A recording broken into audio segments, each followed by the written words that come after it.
Hello, everyone. I hope everyone can hear me, see me.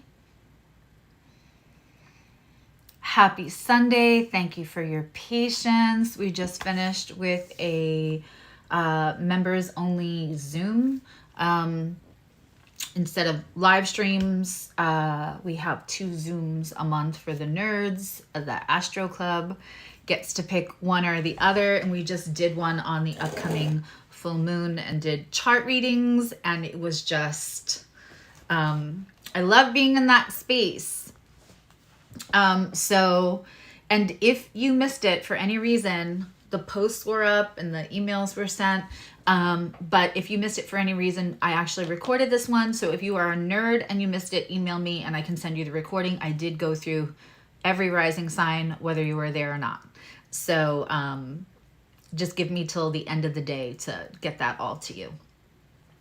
And just to everyone that's here today, I thought we would do something a little special. I know Valentine's Day is coming up, and that is a Hallmark holiday. Shauna, stub it. Thank you.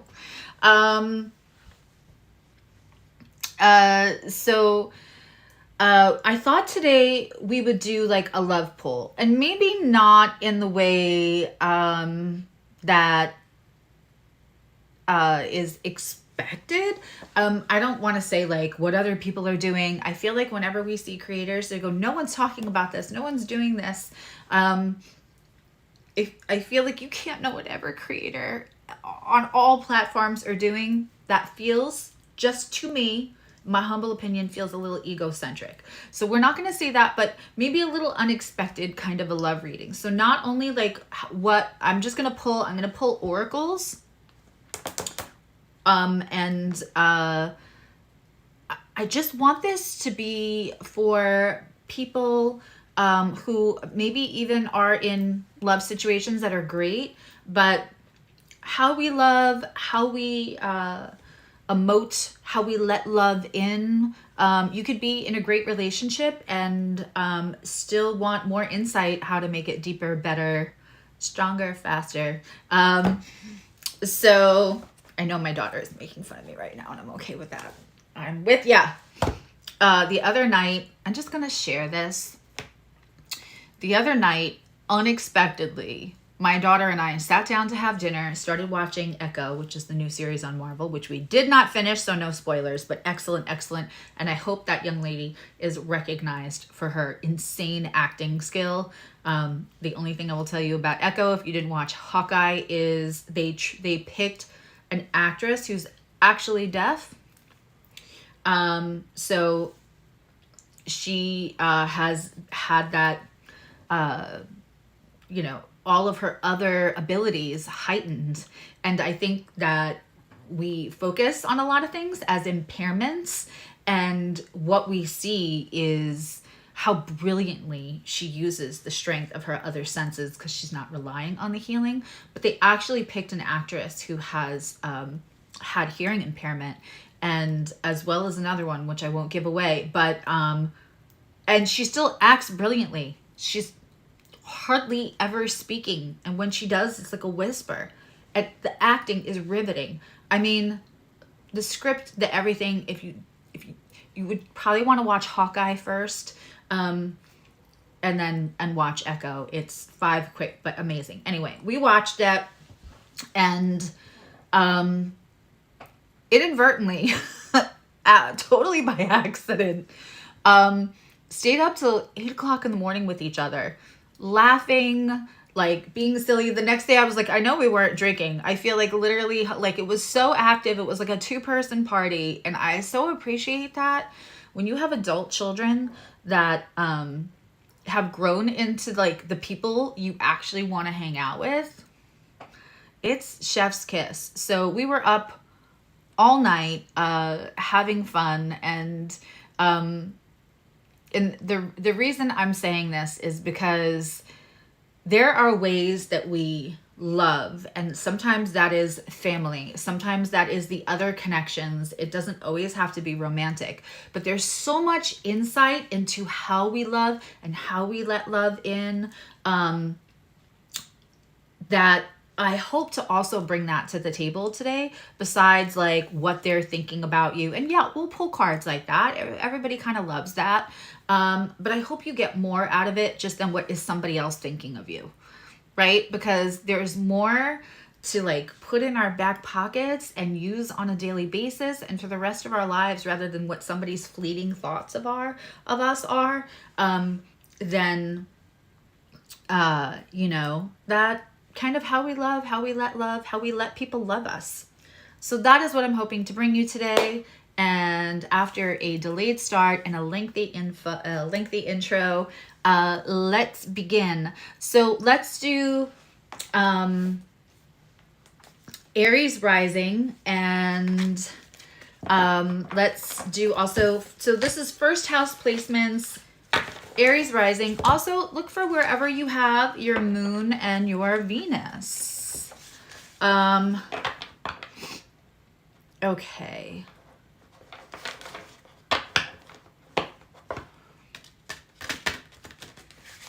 Yeah. I'm going to pull a Price of Love card. These are really cool. I feel like maybe there's one or two. Nope, this is all of them. Sometimes, or I'm so used to having like the big tarot decks are at minimum 78 cards. So sometimes the oracle cards are smaller, but pack as equal a punch. Right? Yep, this is all of them. So let's pull one of those, and then we'll pull an oracle. Aries, Moon, and Venus.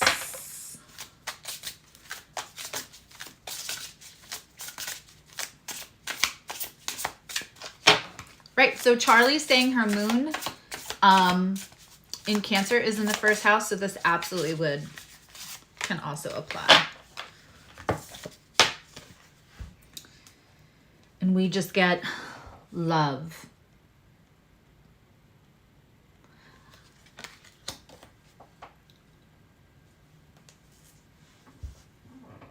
If I'm pulling this for you, you probably lead with your heart on your sleeve. You possibly long for someone else to just return that, because you're tired of feeling like you have to moderate it, budget it, edit it, because if you're seeing like too much, or if you're felt too much, and then sometimes people back away, or you get stung because you don't get it back. We just started, and welcome Anya.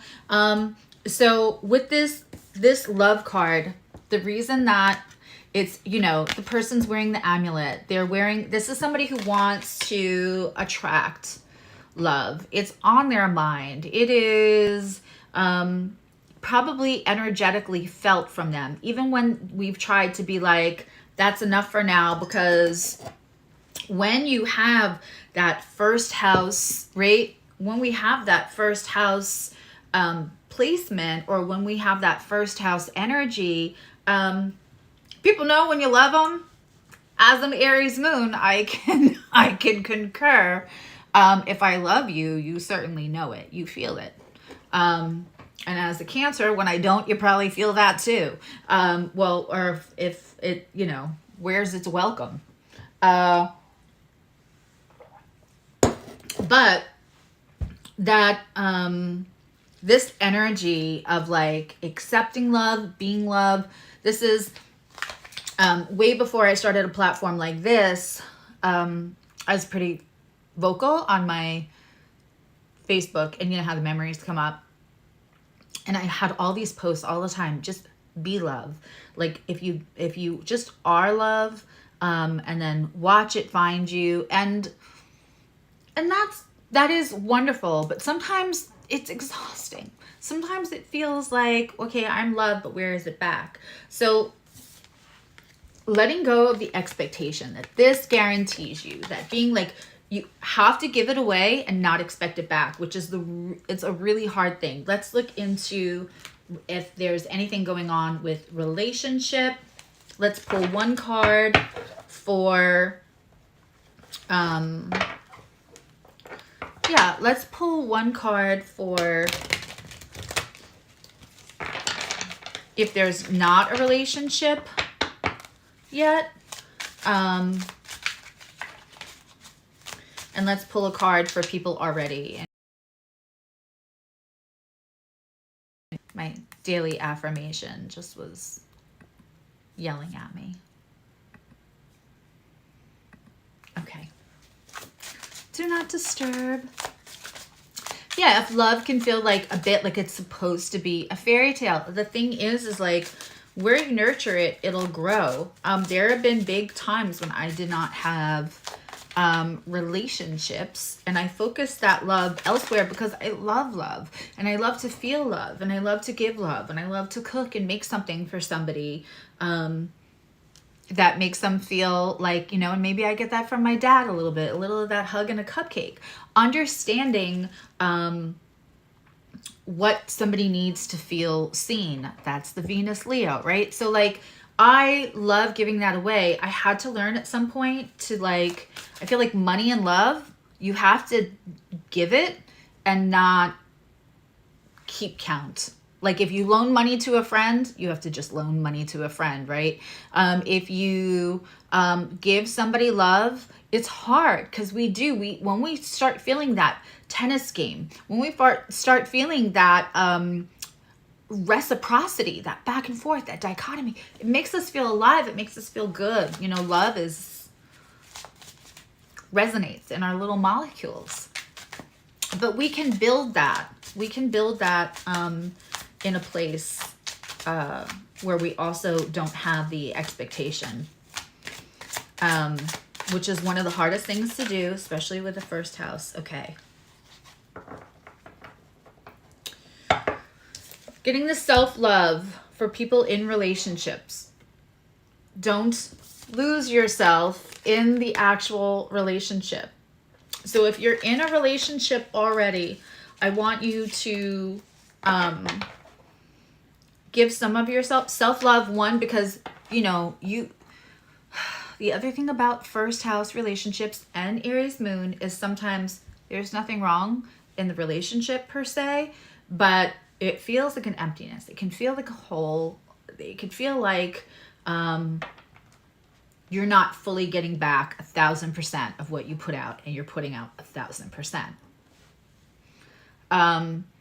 So don't rely on the other person for all of the, you know, advantageous feelings. Don't rely on the other person for your only source of worth when it comes to love.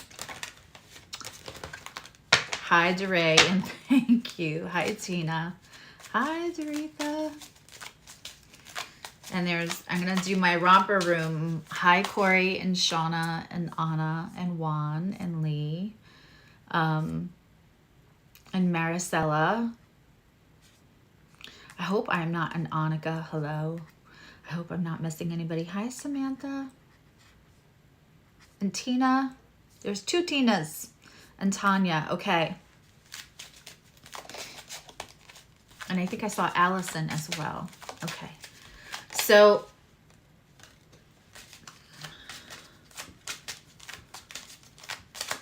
let's get another card for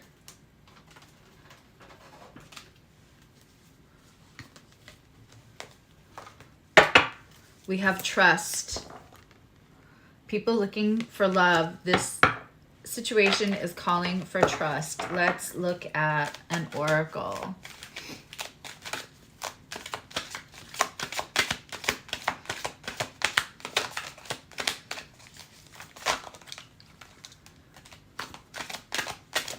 Okay.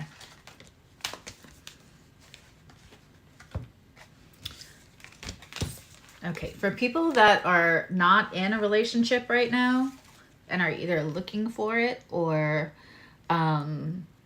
feel like it's dancing around the edge. I feel like for a few of you, you're like, is this going to turn into something?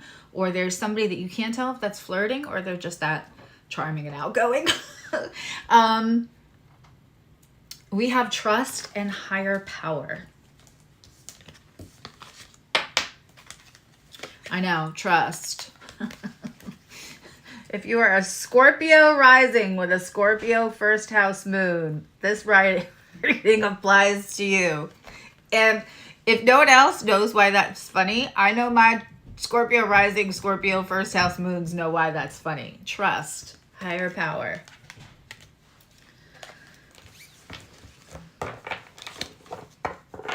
And without expectation. A lot of times, you know, expectations is a form of self-sabotage. I'm laughing because there's one person that I know knows I was talking to them.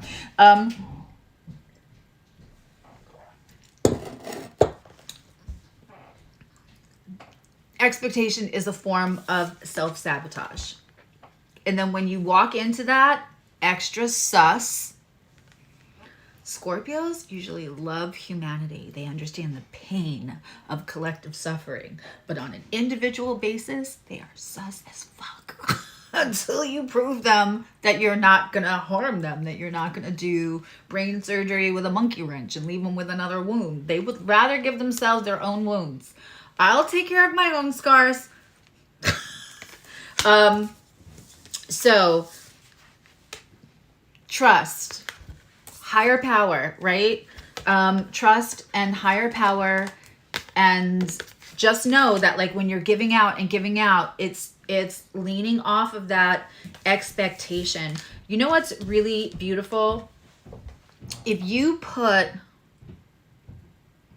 just as an exercise, you know, when like you put, and I'm very wary of those, but like if you put money in a jar for the picture with the dog with the missing eye, or you donate somewhere, you don't need that person to send you a thank you note. You're not waiting for that animal to show up and say thank you, thank you. You're just giving to give. Learning to do that as a practice for yourself without the expectation, do things without the expectation of reciprocation or even appreciation. I promise you, this is what I went through from 2016 to 2019. That was my motto. That was what I worked on in my own personal evolution while the nodes were running through. The North Node was running through my Cancer placements. And so that do things without the expectation of reciprocation, I had that down. Without the expectation of even appreciation was harder. Trust what? The higher power. That there's something, the idea of trusting people, of trusting the higher power of your universe, your guides, but also the idea, if you don't trust the idea that universe is going to bring in somebody who's not going to burn you, that's also a block. Okay, let's move on to Gemini. No. Let's move on to Taurus and Taurus risings, and second house placements. What am I talking about? That's the second time today I did that. I have to go check my Mercury. One of our Zoom attendants, one of my members in membership brought up in the Zoom that like there's this time of year they always seem to like have a hard time. And I said that we will do that as an upcoming membership video. But like, I'm just going to give a hint. Is that like right now Pluto is or rather the sun is trining my Pluto. Now my personal Pluto is never going to move, but the sun is always going to hit those degrees every year. So challenges. This morning, a whole mug of, I keep also tripping on my words. A whole mug of freshly made coffee, big, like this size, which I just spilled.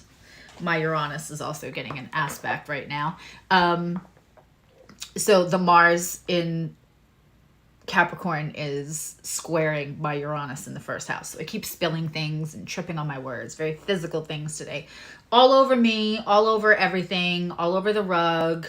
And then I noticed when I was going back in my Facebook memories, which is a great place to see your transits. You know how I'm always like, oh, I have that digital moon calendar, and you want that because you'll see the patterns, and you could even get it for last year, because you'll still be able to see the patterns, especially in certain times of year. So when the sun trines my Pluto, things feel like they're a little bit more, there's more obstacles, there's more oops, there's more challenges. And we all get that, but that's going to be an upcoming Zoom, I think, for members. Hi, Adva. Hi, Corey.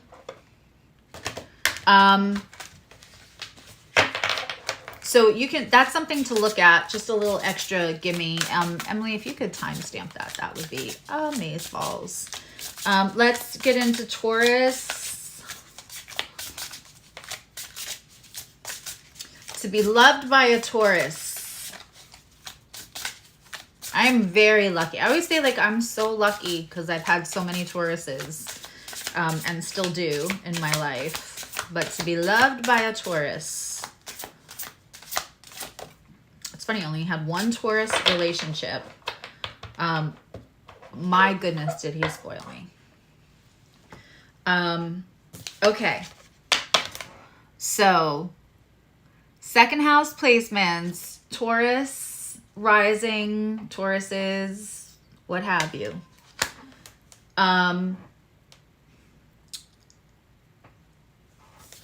Just going to show you the card. This is the card of manipulation. Now, there's two ways we can look at this. And we're going to pull cards for people who want to be in relationships and people who are in relationships and situationships and all that. When we pull this, and my intention today is to look at things like how we love, how we accept love. For some of you, this is going to be like, are there people who manipulate you in your life? And it's kind of like that. If you love me,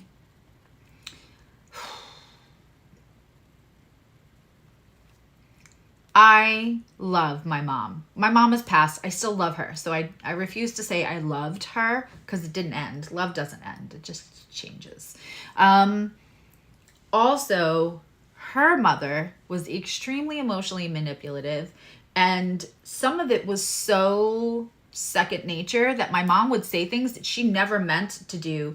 And I want to say like the last 2-3 years, she was talking to my little one who was still pretty little. And she said, well, I love you so much if you do this. And I stopped her and I said, we don't do that. And she said, don't do what? And I said, we do not hold the love over somebody's head, only if. We do not do that. Oh, I didn't mean it like that. And I said, I know, but that's still what he hears. That's still what's going to be conditioned. Like, grandma loves me when I do this, not just grandma loves me, period. She goes, well, of course I love him. And so this was a conversation, and this is what I mean. You may have grown up with the like, show me. If you really love me, show me. And love is shown and not just said, right? But where this should not have conditions is when it's parent-child. So if I'm pulling this card for you, there may have been a little bit of that when you were younger. A little bit of that, you know, you could be my favorite if you do this for me. Or like, you could be my favorite. Oh my God, if you would just go to law school, you would totally be my favorite child. And it probably could have been said in teasing or jest, but when we're younger, we don't trade, right? That's not a healthy way to think. And it shows up in relationships. The other thing is that like my mom, where I was just like, we don't do that. And I was like, you're not going to do that for grandma because we don't trade tasks or activities or favors for love. We're just loved. So you're not going to do that, you know? And I offered to do the thing. from my mom that she was asking for. Because I wanted to make that example too to my youngest, because I don't ever want him to be in relationships where he feels like it's never enough to earn the love. And so, but at the same time, my mom was doing that. She didn't even realize. So the person who's doing it may not even realize. And in some cases, you have to examine. I'm going to be honest, because that's what I'm here to do. You have to examine, am I doing that? And sometimes people get brought into our lives as a mirror. Hi, Jacqueline. Sometimes people get brought into our lives as a mirror in a big way, right? Sometimes we get into friendships with people that we realize they don't ask us how they're doing. They only talk about themselves. Do I do that on a little, like, do I steer the conversation more about me than the other person? Like, sometimes somebody gets brought into our lives where they're just overtly manipulative. And we have to sit and think, do I do that at all? Do this and I'll love you forever. And it's funny, but like, if somebody's very, very secure, we make a joke in this house about, like, people used to say, what was my favorite part of my job? And I used to say, oh, that's like asking me which one is my favorite kid. And then the joke was, well, that's easy. It's, whoever. Because I'm obsessed with all my kids and they all unfortunately know it. They feel my, like, I just love you so much. And that's another family synastry is another thing I would love to do, like a members Zoom on. But when we have that manipulation, we also have to check that we're not giving that impression to anyone either. Okay, let's pull a card. I don't know who it is. At my Zoom class that was there, well, I did not have a runny nose. So it wasn't anybody in that Zoom. It's like the third week in a row. I don't have sinus issues. I don't have a cold. Right? So, like, what is that? Okay, let's look. If you're in a relationship or in a situationship, let's pull one of these.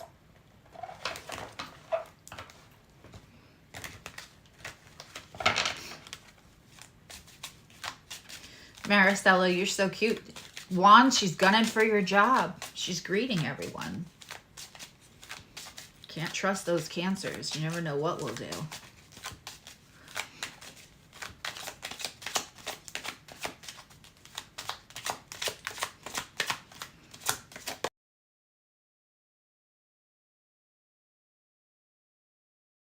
It's funny, my affirmation keeps coming down even though I pressed do not disturb.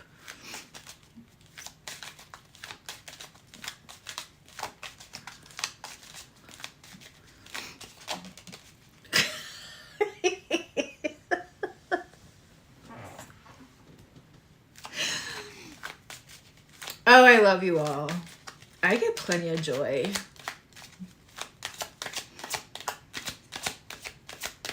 Are you calling the community the people of Walmart?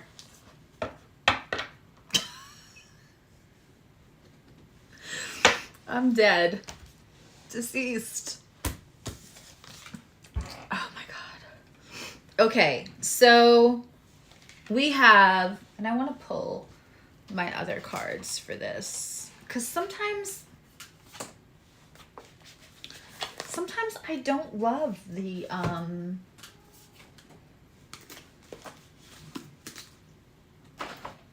sometimes I don't love the, whatchamacallits, the romance cards. Does anybody else feel like that? Like sometimes they're just like too...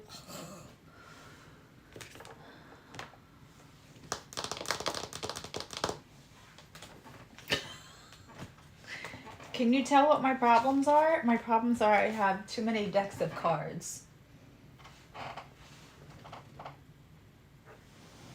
I know they're here. They're hiding from me.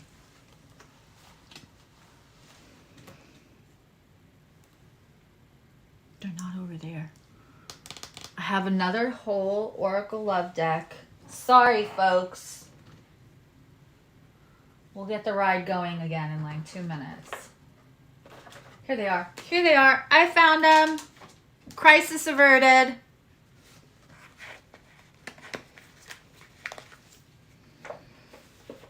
Hi, Peacock. Okay.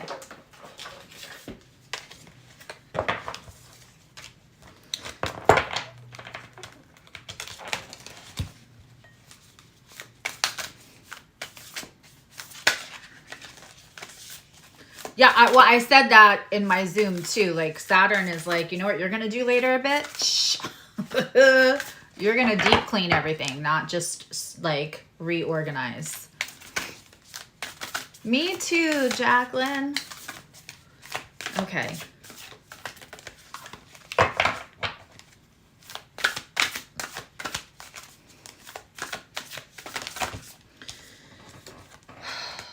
Also, I'm going to give away a little like compatibility and synastry. Samantha, I hope you are feeling well. There's also an email for you.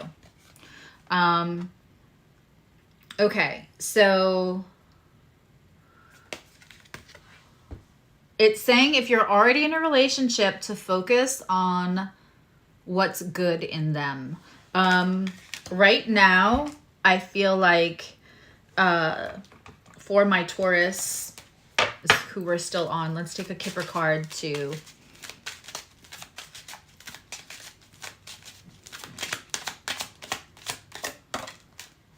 yeah, Allison, I'm with you. Okay. This could be somebody in your home. Somebody could be driving you crazy. And again, this isn't all going to be romantic love. This is...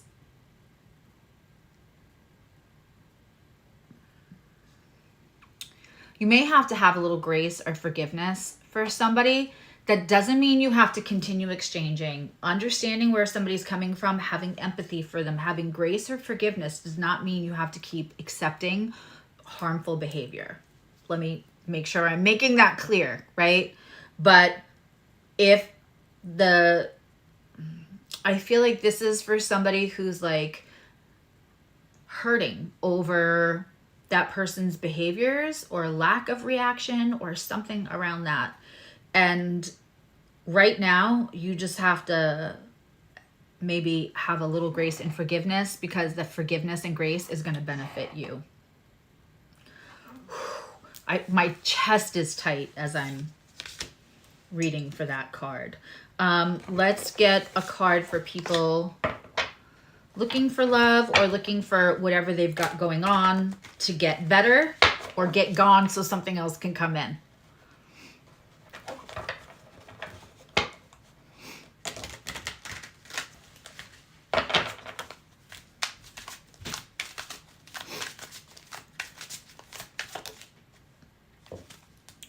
Okay.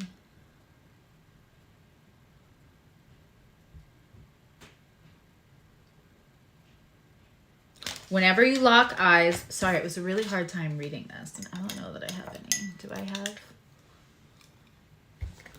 Nope. Those are blue blockers and not reading glasses. Oh, thank goodness. Also, I don't love how they... Not fun to read. Whenever you lock eyes, it's as though you are under a spell. That is the card that I got for people who are looking to make something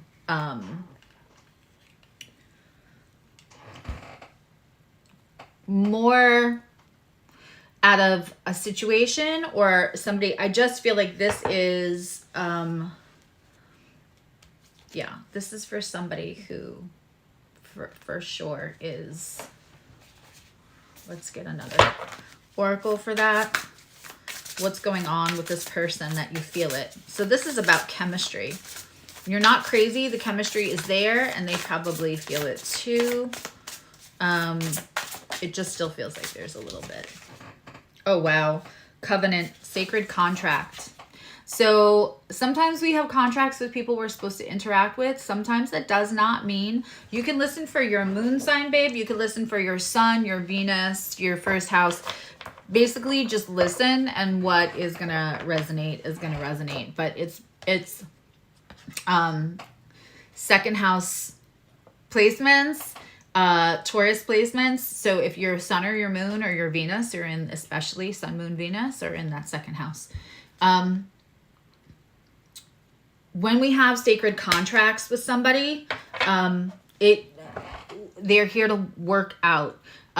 Some people get dropped in this life with a certain like moon phase or a certain placement that can be frustrating because it feels like the relationships aren't as long lasting as we'd like. It doesn't mean that they are less important. We are here for our soul's journey and not to make our life look like the perfect movie. You know? So there is a contract, there's chemistry. And as I always say, like, you're not going to get in the van unless you think there's puppies and candy. You're not going to take that part of your journey. This is something, let the chemistry build is what I'm hearing. Let the chemistry build, but you are absolutely supposed to interact with this person, and also they feel it too. Okay. Let's look into Gem Rising, Gemini placements, third house placements.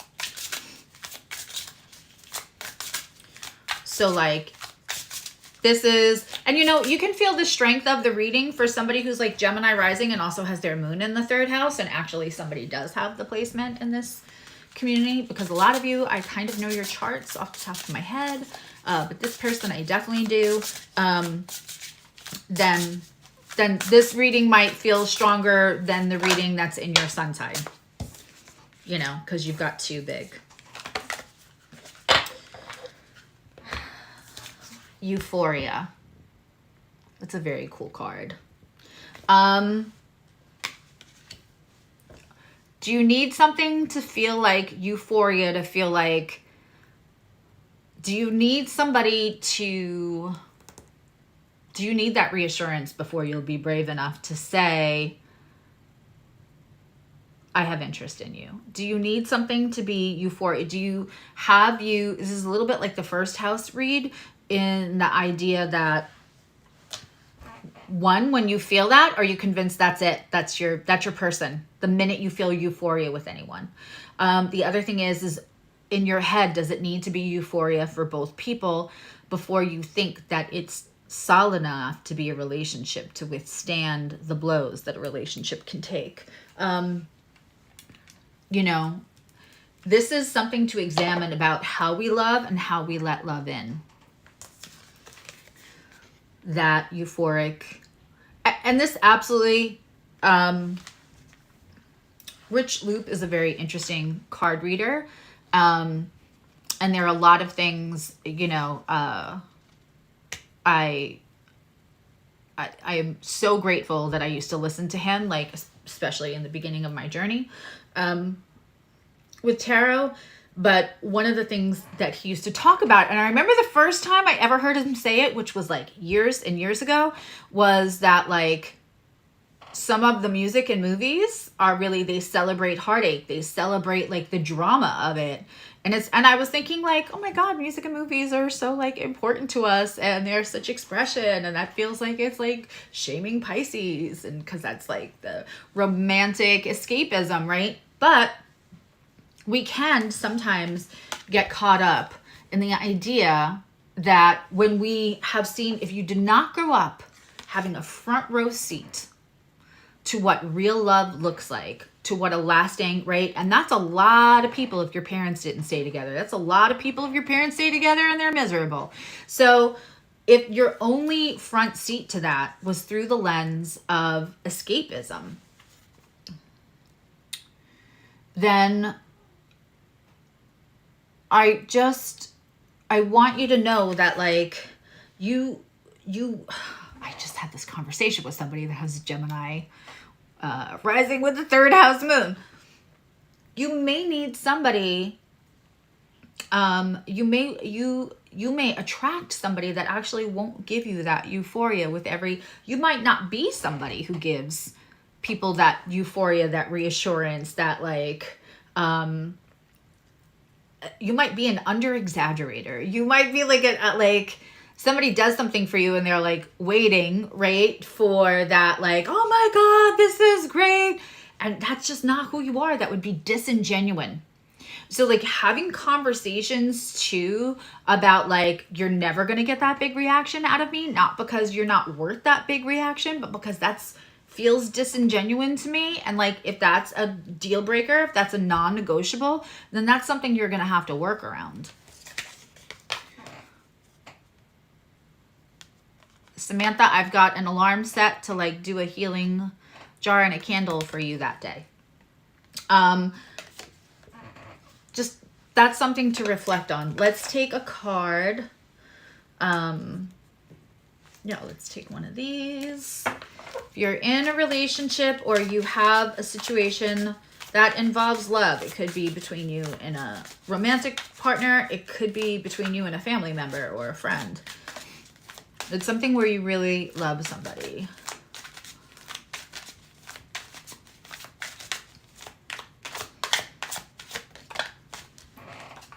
Okay.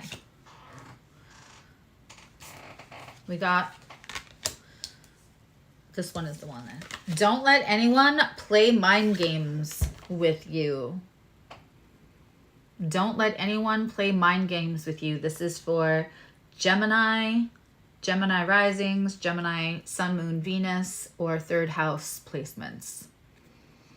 Don't let anyone play mind games with you.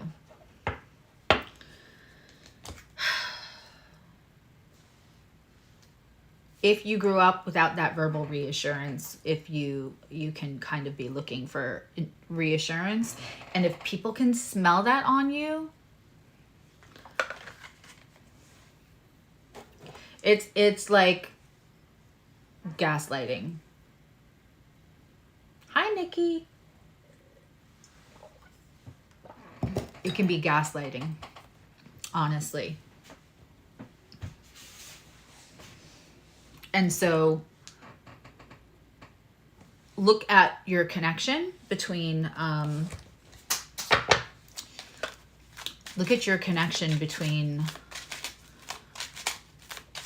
reassurance and communication and,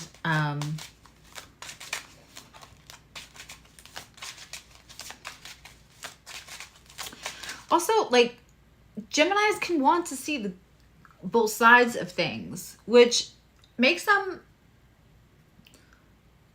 Okay, so there's this cycle with Gemini's placements where they can want to see both sides of things.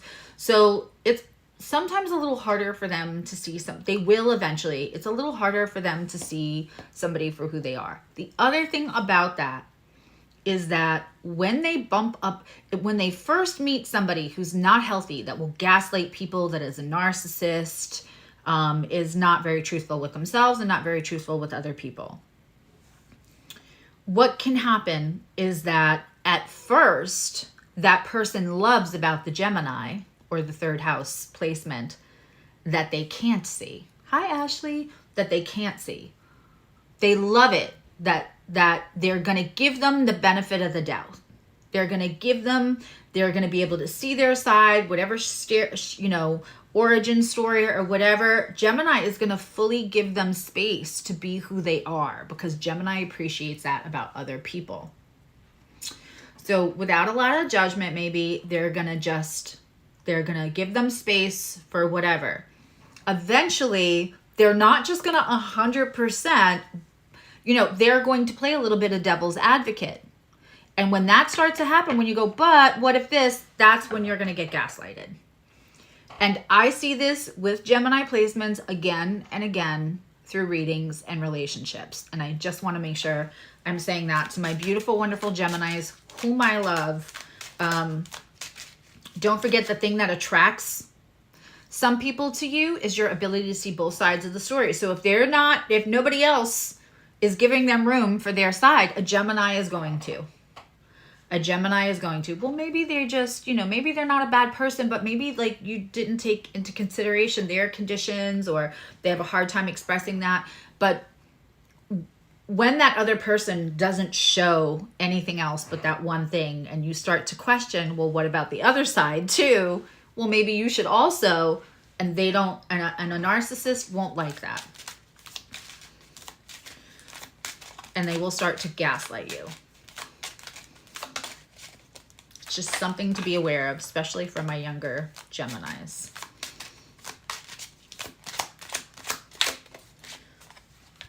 Sometimes they get that person as a parent. Okay. Woo! For people that are not yet in a love situation, but also are kind of interested or aren't sure if something is kind of warming into a situation, or there's flirtation, that person thinks the world of you, to the point where maybe they're not. So you may have somebody in your peripheral that thinks the world of you. They think you're out of their league, or there's someone you think is out of your league, and they're not. Oh, good. I'm glad you had a good, safe trip. Okay. Stay optimistic. Okay. This is so funny. So we got high honor. Oh, that's who the person is. So either you think the world of them and you think that they're out of your league, or they just admire. So, you could have somebody that says like, you're so great, or you're so smart. That's going to be a big one. And stay optimistic. I think for people who are looking for it and feel like it's like on the edge, it may be taking a little longer because they might think that they can't approach you in that way. And I keep hearing, especially if you've been verbal about like, oh, I can't stand people in my DMs or anything like that. They're like, well, then I am not ruining this. This gives the feeling of somebody who doesn't want to ruin what they already have with you for the sake of romance. Like they think that highly, you're that valuable to them. All right. Cancer rising.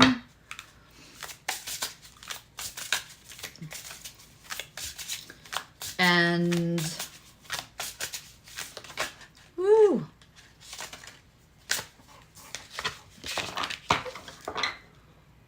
What does that say?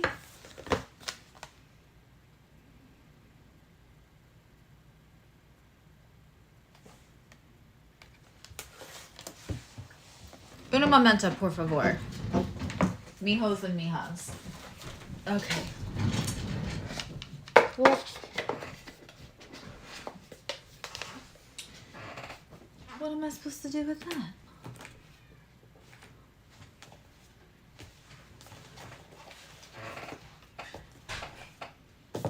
I, not only can't read the word, I'm going to be honest.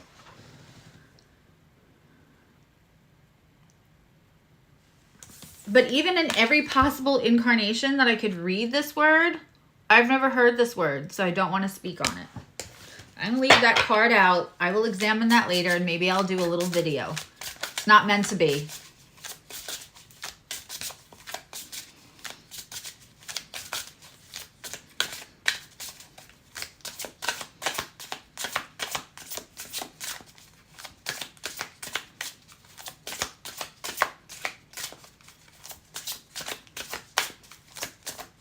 Okay.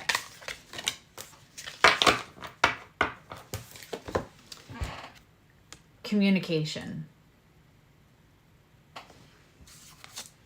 Listen. When we get this card and it's about your love style or your love, I would say about Cancers, this is for 4th house placements. It's often that we go 0 to 60. There's a correlation between that nurturing Cancerian energy and the attraction to the bird with the broken wing. We just see the best in people, right? And when we find somebody, we will first try to mend that broken wing. It satiates our soul. It makes us happy. So when we see somebody that's reluctant to love, we think that's because they're reluctant to love themselves. And often that's true, right? So then we assign ourselves, you know, I have called Capricorn on the axis of Cancer, Captain Save-A-Ho. It's a little joke. If you've been in this community a while, you know. But Cancer also has the same quality to some degree. When we can tend to be overly verbose about deep, like we want to heal your inner child right away. Whether you know your inner child is hurting or not, we smell it. We can intuit it. Your communication style,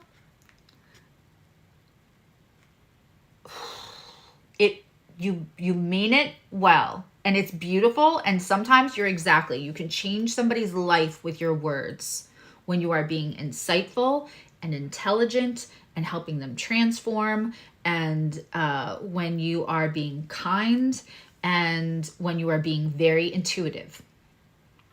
But asking somebody if they want that, because then we give it and we feel like we know this is what you need. And sometimes that knowing is on the button, but timing, right? So when we're communicating, it's like, you know, the ethics of everything. I like to have the partner's consent. If you want to see the synastry between you and another person, I can tell you how that affects you. If you want to find out what somebody else is really up to, or you want to look at their chart to look at transits, or early childhood wounds, I like to have consent for that, because we're digging into somebody's guts and they don't know, right? The consent with Reiki. I don't do Reiki unless there's consent to it. I don't do energy work unless there's consent. And so the same thing is that we don't think about, before we go to heal somebody with our intuition and with our Cancerian nurturing and all of that, we can feel it to our bones. We know we're right. We know that's what they need. But sometimes you can trigger somebody and it makes them run, right? Sometimes the crab moves sideways. We're not trying to move sideways. And you're like, what did I do wrong? Just check your communication, your attachment style to communicating everything right away, and giving somebody the space to not be ready for that yet. Giving them the space. Also, the other thing about Cancerians, we want to show you everything. I could show you the world, shining, shimmering, splendid, right? We want to show you right away, like, over here with me, that shit's good, right? And we're really telling them. And on some level, most of us, especially like Scorpio and Cancer, could be peanut butter and jelly, but Scorpio is a little sus. And one of the things that we learn as we get older is, like, the more somebody's bragging about what they are, instead of just showing you through their actions who they are, like somebody's constantly saying, like, I'm so authentic, I'm so authentic. People know if you're authentic. You don't have to announce it. Gangsters don't announce that they're gangsters. You know, like rich, really, really, really wealthy. You ever hear like wealth whispers? Money talks, wealth whispers. Like, so you really mean it. You're enthusiastic about the healing that you can just bam upon somebody with that Cancerian nurturing, that intuition, having all the right words, being insightful and intelligent and loving. Who doesn't want that, right? And that's all we, like, finally, I'm going to sweeten the pot. I'm going to let them know you get all this and the bag of chips, right? And the thing is that in the back of their head, they're like, uh-oh, red flag. red flag, right? Because if she could just slowly let me know she's about that life. She could just slowly let this happen, right? But sometimes the person doesn't even realize that what that is, you know? And I've had this experience where I waited 8 months to like have the conversation of everything that I knew. And I knew it right away. But I tested the waters with somebody and I said, you have this going on and I can smell it. And they were like, nope. And this time I was older and smarter and I took the no. And I waited 8 minutes and we had a conversation. And to this day, that person will tell you that conversation changed their life. You know why? Because they were open to it. Because in the last 8 months before that, I had proved who I actually was.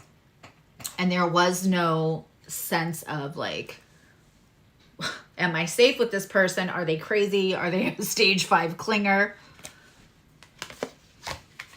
Okay. I could go on and give you a million examples because not only is Cancer an astrological academia that I'm supposed to have prowess in, but I have lived experience to that too. And I'm okay saying like, this is how I messed up. You know. So, all right, let's pull a card for if there's relationship stuff. There was another situation where I waited all of like 5 minutes for somebody that I knew there was a connection. We actually knew each other a really long time. And I want to say it was like our second date. Even though we'd been talking for a while. And this is decades ago. Yeah. And we're like having one of those moments where we're like staring at each other. Because, you know, we both had like younger skin. You could just stare at somebody. We're staring at each other. And I said, I can't imagine how handsome you're going to be when your hair turns silver. Because I could see it. And I knew that they were feeling the feelings. We were just silently staring at each other. That did not go well for Suzzy. That did not go well for Suzzy. About 6 months later, I heard that freaked him out. So I'm positive it did not go well for Suzzy. And that was the thing. You know, I spent 6 months wondering what I did wrong. It was that moment. He was kind enough to let me know 6 months later after I hadn't spoken to him for 6 months. Okay. Actions speak loudly. Express yourself through actions. I mean, if confirmation could not be more confirming. A stage 5 clinger is somebody who's like, you know, even as a Cancerian, if we're watching a movie, I want you to watch the movie. I don't want you to be staring at my face. Just, I can feel you. Stop. Stage 5 clinger is somebody that you're afraid is going to be obsessively smothering. Actions speak louder than words. These cards are gorgeous.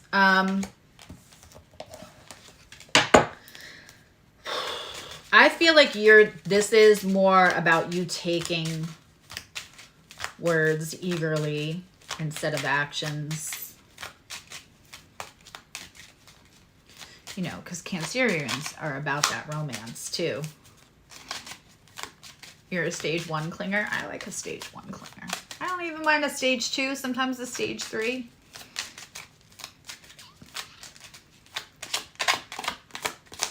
Corey, that is for the nerds. So there's 3 levels of membership. So nerds get both Zoom meetings, no matter what, whether they can attend or not. So that is for the nerd level. Okay. All right. Listen, there's somebody who might be convincing you that they have more money than they do, that they're more stable than they are. I want you to let their actions, Cancers and 4th house placement, tell you whether that's true or not. There's also somebody who might be telling you that you're very valued, but they're not showing you they're valued.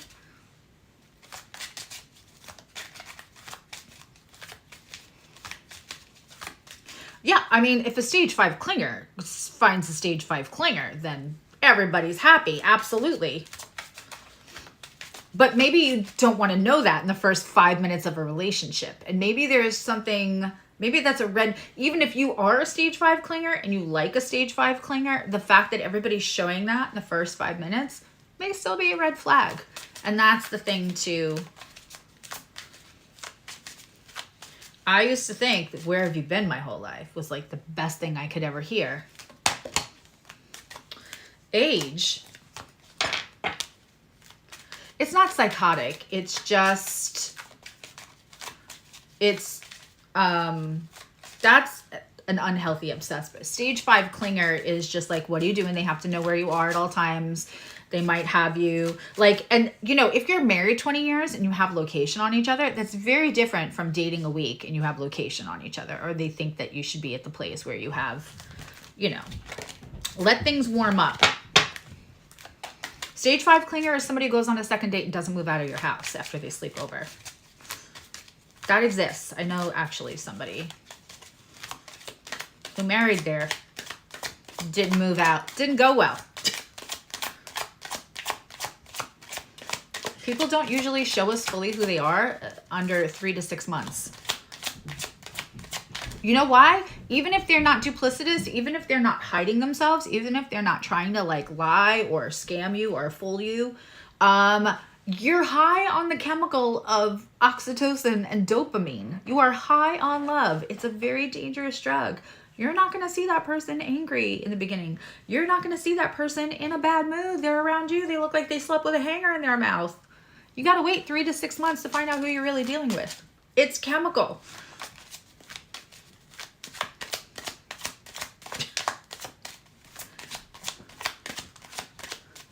So, right.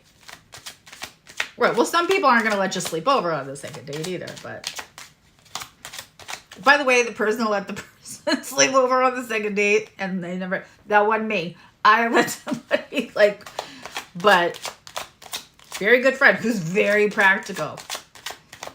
But you know, love is one hell of a drug. And so is, before it's actually love, lust and obsession and attraction. Okay. Pay attention to the red flags.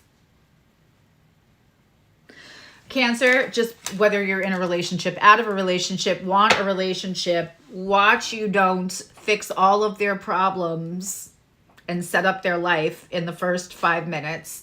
And look and actually look at the red flags. Don't see other people say red flags. Cancer's like, red flag, great, there's something for me to fix. I got something for that.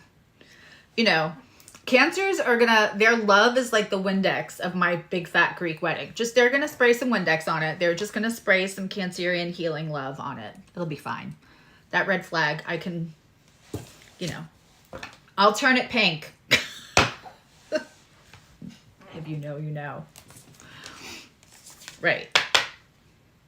We need to make like Cancerian glasses. That should be a t-shirt. I don't know. I'm going to work that into a t-shirt one way.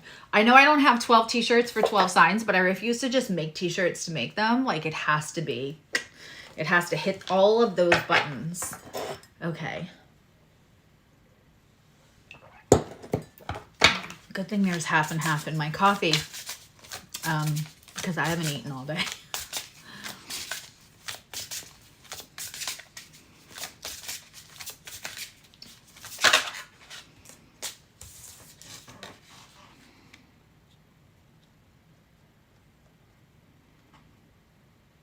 Oh no, Jody.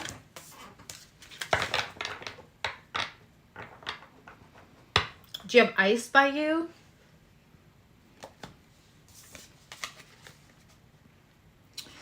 Okay. Leos.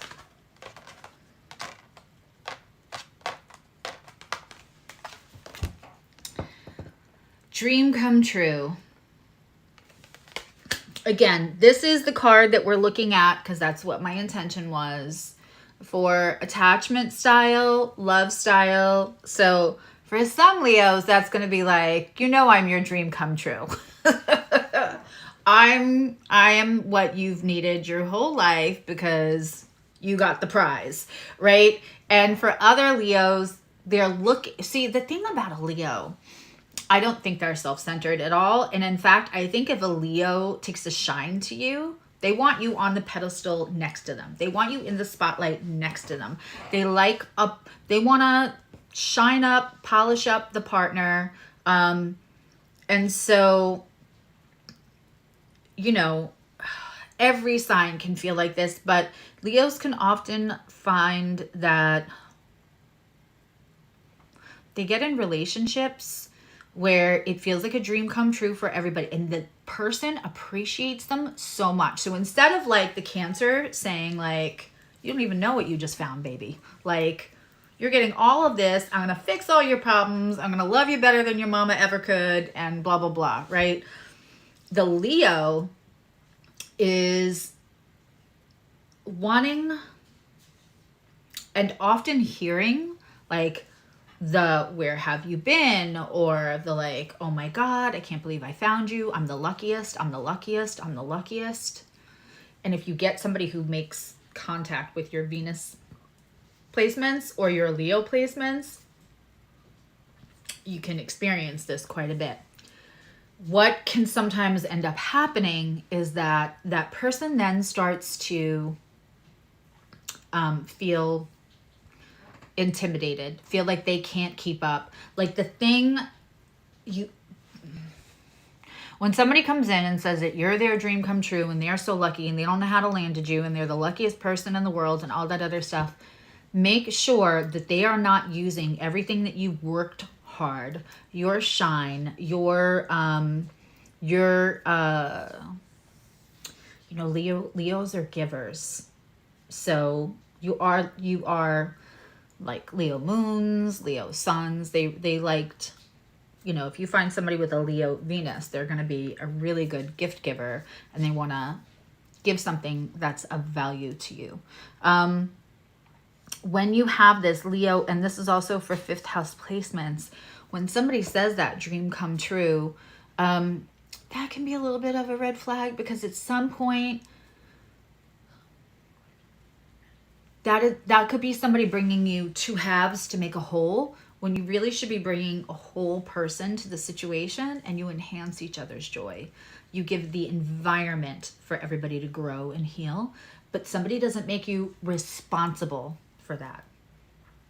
And sometimes Leos get in relationships where they have people, when they come in and they adore you, dream come true and all of that, that they feel like you are going. So you have to get online, and you can get the dream come true. Absolutely can.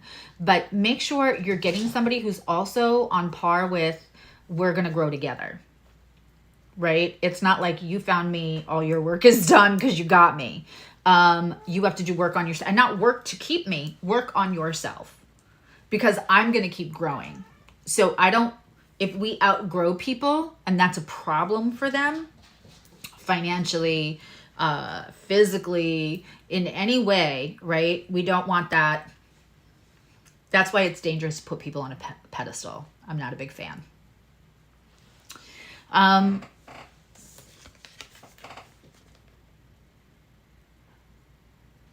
It's great. If somebody comes along and says, I adore you, you're like a dream come true for me. Wonderful. Then I want you to look them right in the eye and say, well, I'm big on my growth game, and I like to increase the value of my life, and I like to shine bright. So you're going to need to figure out for yourself if you're on that path also, and are you going to be okay? Right? Sometimes an introvert and an extrovert are attracted to each other. Absolutely. Sometimes it's balance. But when you're hearing that, oh my God, you're the dream come true, this is what I've been waiting for I'm the luckiest. That's all great, but make sure they're not making you dependent, and make sure you don't feel that way about somebody else. Make sure that they're not making you responsible for fixing what's wrong in their life, where the Cancer wants to fix what's wrong. Make sure, like, the sheer thing that they get to be with you or have you on their arm or you're on their arm, however, that doesn't turn into a place where then they're going to resent you, which I feel like a lot of Leos experience that. It's not even love bombing. It's the concentration of, like,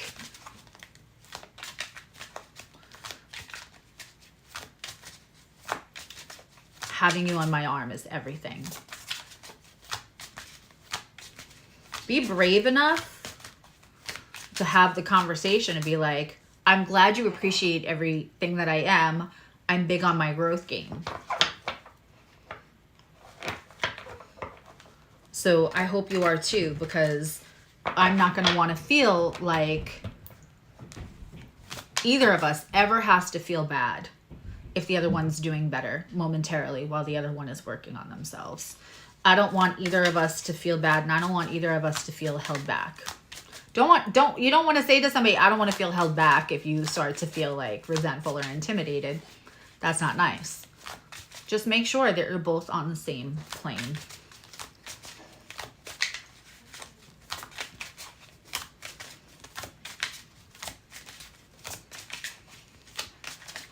Another phrase is like, I feel like I won the lottery with you. That's a really beautiful thing to say to somebody. Hi, Maya. But you also want to, like, double check that. Okay. Timing is personal. Don't expect anyone to change theirs for you. I mean, I feel like this could be a universal card. This is when you're in a relationship. It's not fair for them to resent you if you're growing beyond them. But sometimes, and I talk about this a lot, timing is everything. So sometimes it's the right person and they have the capability of growing. That's not their Pluto aspect right now. It's not their Saturn aspect right now. Sometimes when we have Pluto and Saturn aspects or transits, we're doing a whole bunch of growing and we want to have new boundaries, and somebody else is just not there. So deciding in this relationship, Leos, what you have grace for and what you let continue, and where's the line? That's going to be different for everybody. You want the Suzzy Love Guidebook. I'm building an oracle deck right now. I need like 3 days off so I can just sit and finish the manuals for classes and the oracle and the tarot deck. But 3 full days of not working is also not on the schedule right now, especially not with Mars and Capricorn. Okay. So timing, the timing could be off.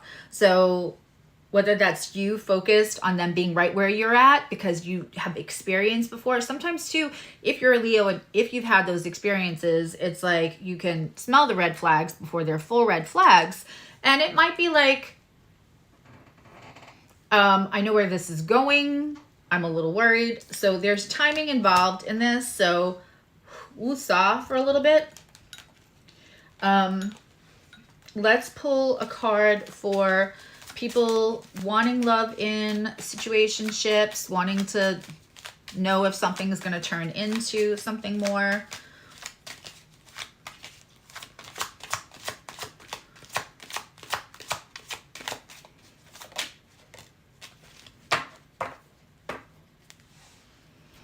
Okay.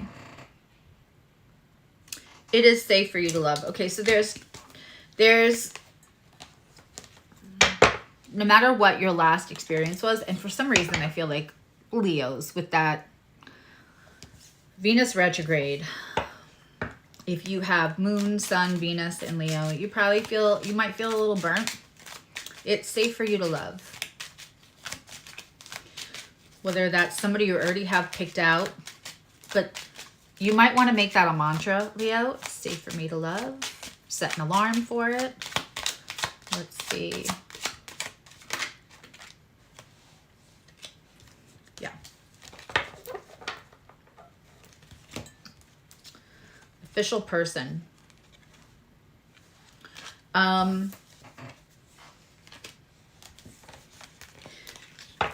Leo's 5th house placements. If you're looking for love or something might be starting to come in or there's something brewing,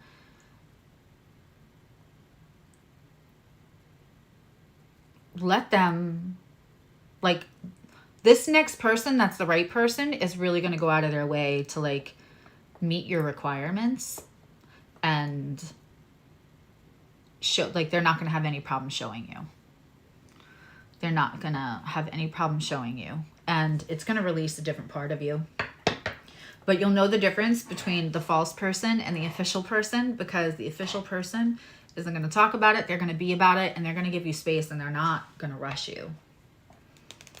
They're not going to rush you. They may spoil you a little bit, but it'll be like from afar is what I'm hearing. Okay. Let's look at Virgo.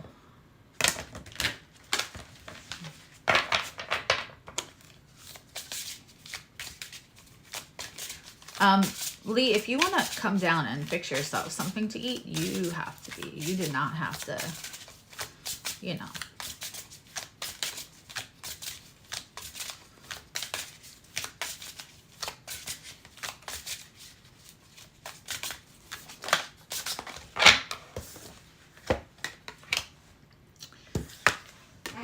Virgo's 6th house placements, patience.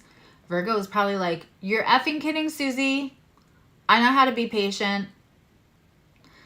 This is about being patient with yourself. This is about, yes, it's about being patient with others, but also sometimes it's about being so patient with others that you let resentment build.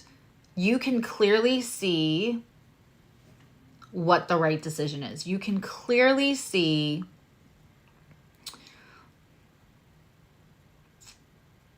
the kind way to respond, the mature way to respond, the responsible way to respond, the most loving way to respond. And so you give somebody else space in the name of teaching a man to fish rather than giving the man the fish, and they don't show up. And you're like frustrated sometimes. You are frustrated sometimes because you feel like, I've given all the patience.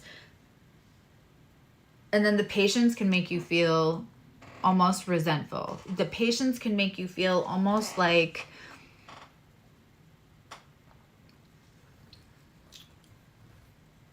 you wasted your time. And that doesn't feel good to Virgo placements. Hi, Andreas. Welcome. But this love style, this attachment style, you know, Virgos like to be of service. Virgos like to, they're happy to be in the background and watch you flourish. They're always kind of quietly working on their self-mastery, right? But this patience, I feel like, be aware if you feel like you really want to give patience and you think that's the right thing to do, but also on some level, then when all of the patience doesn't pay off or doesn't even show up on the other person, or you feel like, poor Kay, for what? For what reason was I doing all of this? It can build up frustration and resentment. And that doesn't feel good for you. You know, you're already a little hard on yourself.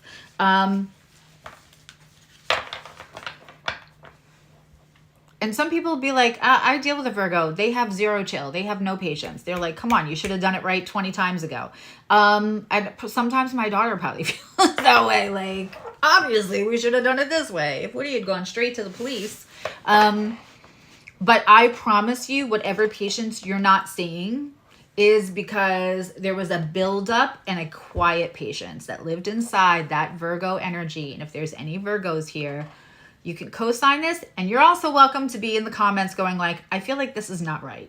But because a Virgo will edit me. But I want you to know that when you think a Virgo is not being patient with you, when they have too much OCD or too much like this is wrong and this is right, and they don't know how to chill, that's not true.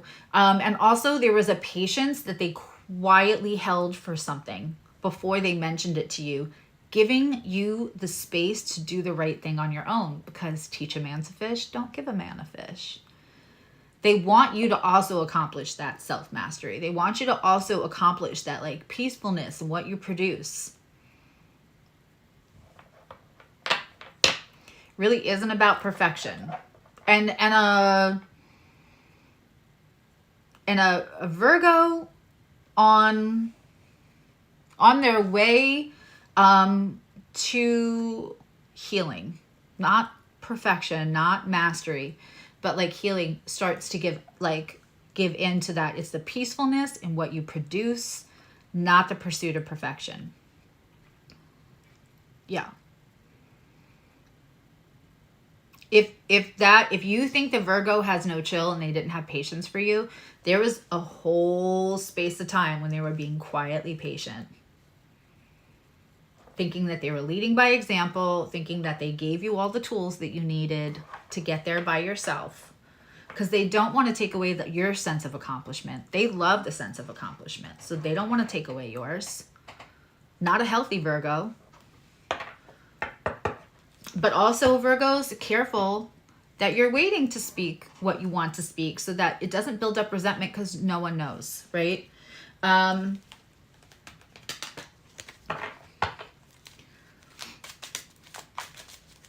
That's okay, Maya, but make sure that you, somebody type to Maya to make sure she like pulls up. So when I give away the chart and report for love, she doesn't miss out on that. Does it resonate a lot? Okay. Yeah, because we sometimes we think that we're creating that fertile, earthy ground for growth as a Virgo. And somebody else is not seeing it that way. Okay.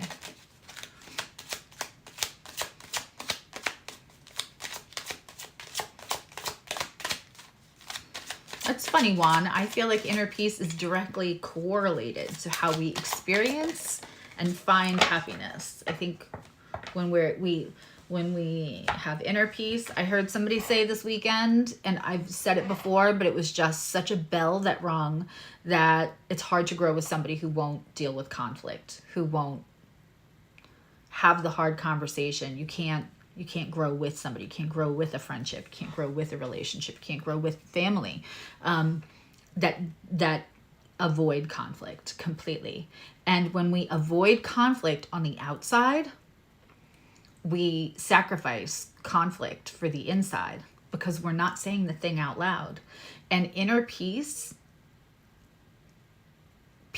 doesn't mean no conflict. Inner peace means we're okay to head up the conflict, to like meet people in moments of disagreement, to preserve that inner peace. And then I think that just happiness is so much more easily experienced that way. I think that's very interesting that you guys are having that conversation.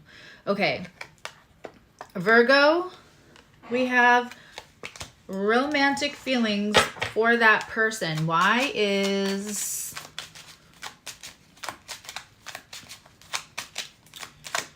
and guys, sharing and liking is so helpful to the channel.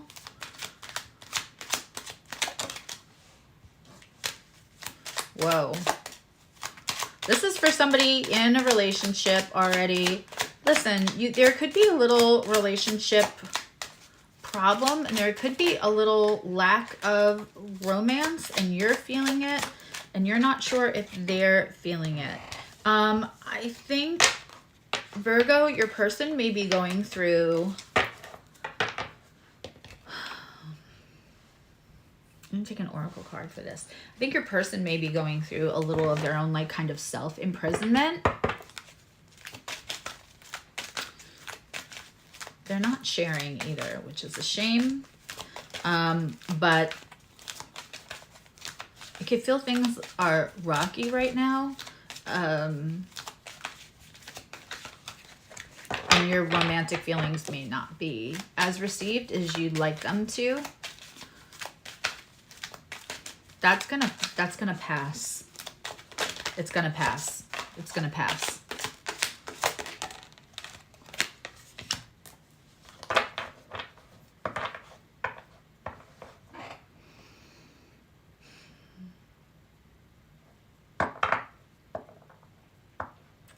Especially for Gen Xers. I'm not going to get into why your person lives in a DVD.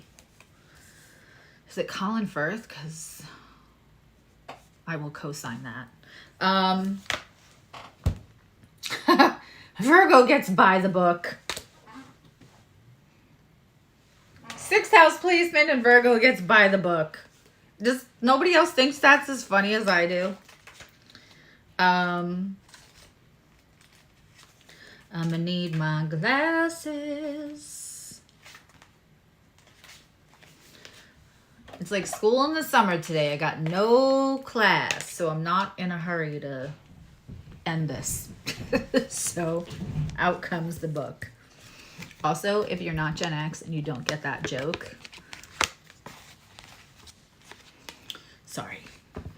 I love elephants. All right, so by the book, abiding by social rules, conformity, respecting cultural or family customs, universal laws. Universe works within a structure of divine laws and principles that provides a framework for the human experience and evolution. The law of abundance, the law of prayer, the law of karma, the law of attraction, and the law of thought. The law of compensation and the law of nature are only just a few that are known. These principles create perfect order and operate with a kind of precision beyond human understanding.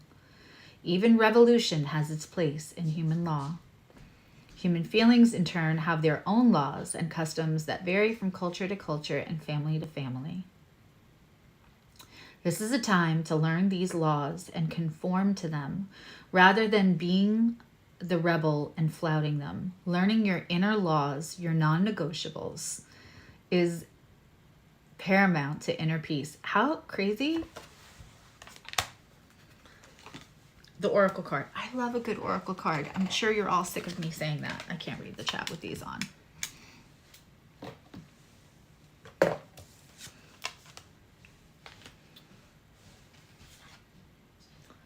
I would say yes to all of that.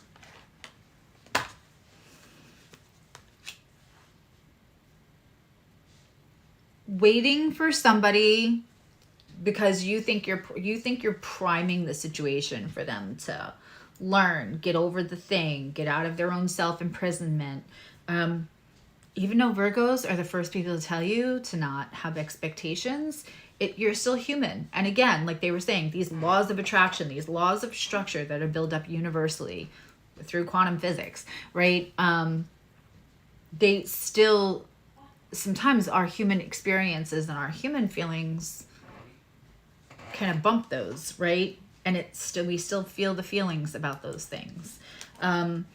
If you are not in a situation, your thing with your person's gonna pass though. If you're not in a situation with somebody,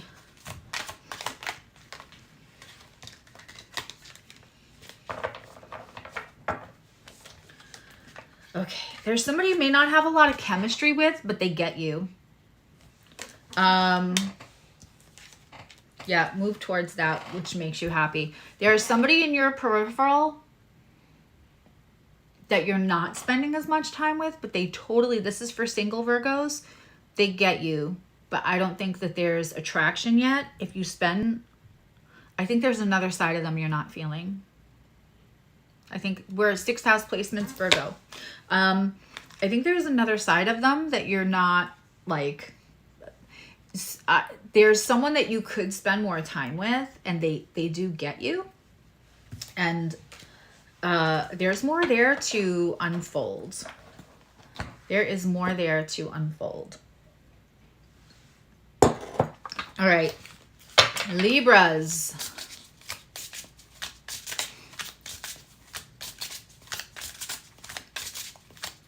And just for anyone new in the room, we're giving away a synastry chart and like a compatibility. It's a small little one. It's not like a big, it's just a small like scores and the basics about your planets, because I feel like there's so much more to take in.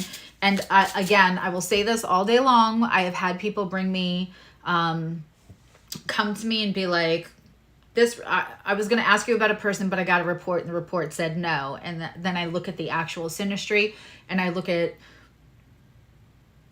certain placements that maybe a report won't take it. And I know that the whole thing is a recipe, not just individual ingredients. So it is a really cool report. It's not the end all be all, but the synastry chart will actually show you, and you'll get the cheat sheet with it. So that's what I'm giving away today.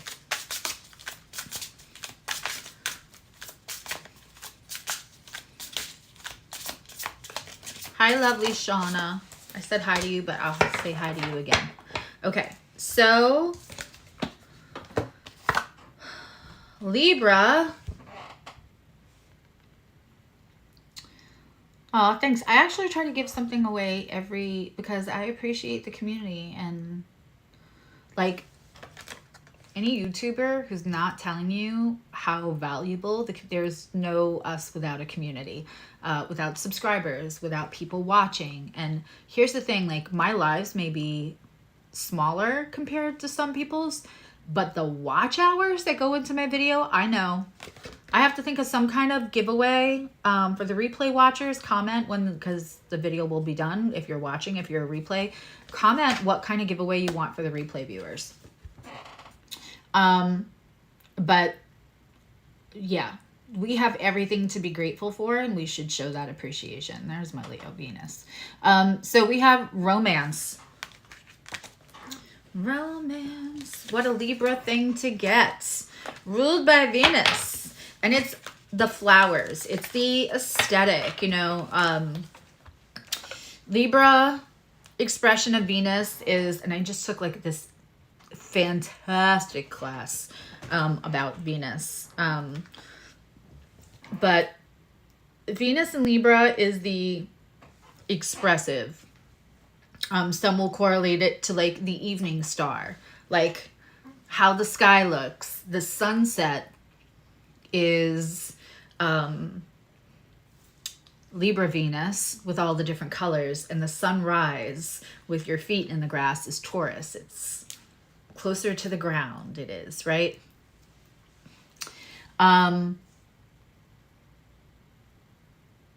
Jody, I'm not sure where you're at. We're on Libra.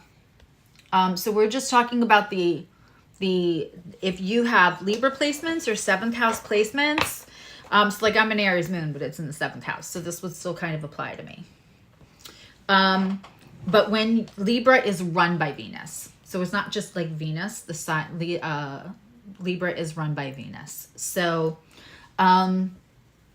it's ruled by Venus, and it's that evening star of Venus, because there's a morning and an evening star, if you didn't know. If you guys are, the members are all coming to the class next Sunday. We're going to go over sign rulers in a deeper way and look at final dispositors and why that matters, and why that matters to,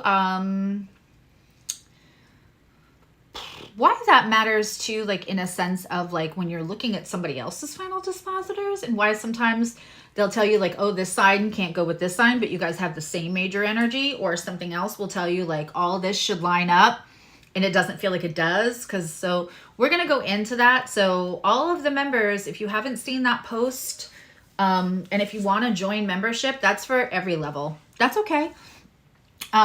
It brought up a good conversation. So everything for a reason. So Libra Venus is and 7th house placements.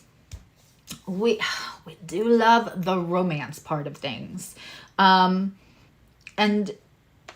just for Libra placements, don't let romance from someone fix things that are deeper than that. And don't, don't,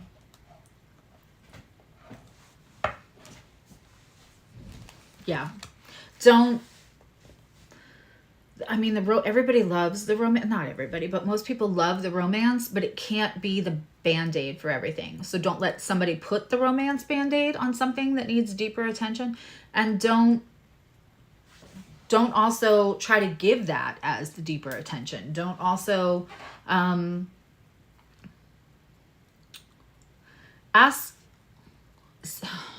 Libra wants to keep the peace, right? They're not as much people pleasers as they are peacekeepers. It comes off maybe sometimes like people pleasing. It's peacekeeping. And depending on how you were taught, like, you know, so yes, I'm a 7th house, and I actually like providing the romance very much so. But I also had a relationship where it was ridiculous to the point where he had a stack. It was in the olden days when you would get flowers from the florist and there would be a card and you would write out the card. You didn't just send a text. But he had a stack of the cards with the man coming out of the doghouse with the flowers in his mouth.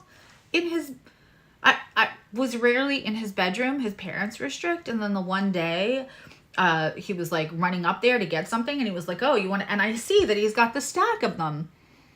And I was like, do you just like plan on doing more like bad shit and then just getting me and the fact that he had the card there meant that he wasn't ordering from a florist. He just took all those cards from the florist so he could get, like, you know, supermarket flowers and put the florist card on it.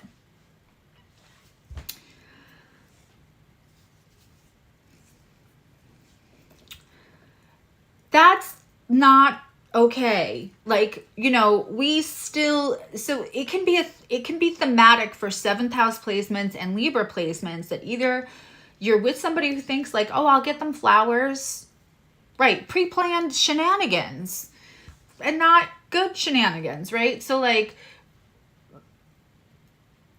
it can be thematic for like that like, well, I'll get flowers and they'll be like, oh my God, right?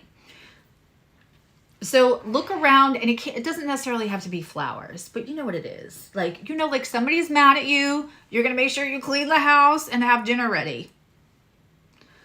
That may be more for the guys because they think women just clean the house. That's very misogynistic of me, and I know that's all changing, but I am old, and I'm just saying, in my day, in my generation, that would be the other way around. It shouldn't be, but it used to be. So there is something here about, and don't accept that from people. I accepted that for way too long. Like, when I say too long, I married it. Like, because, you know, when you have 7th house placements, there can be codependency.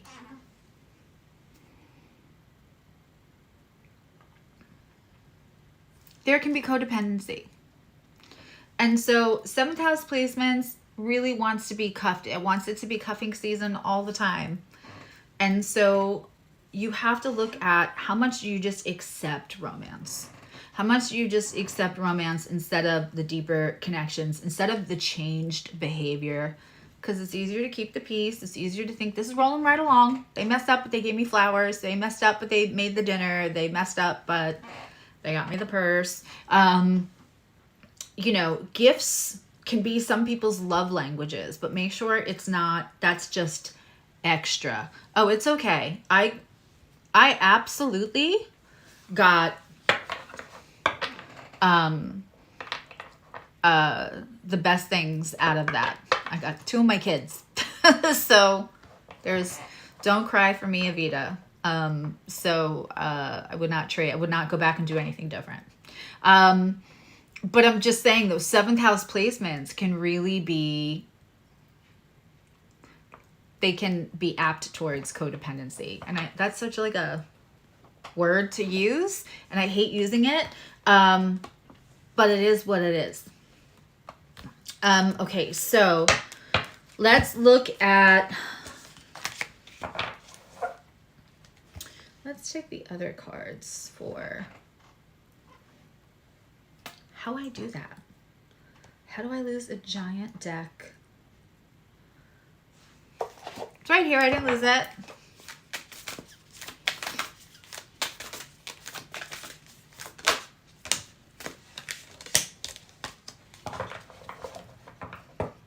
By the way, if I didn't say it, the class is free for all members next Sunday. I already got your worksheet set up. Like it's a real class. So Gemini Mercury in the 9th. So if you're a member, please go see your email if you didn't see the post. Okay, for somebody in a relationship, Libra, we have spend quality time together. Spending quality time together. Who is this about? Who is this about? This also could be asking to spend quality time if they're not.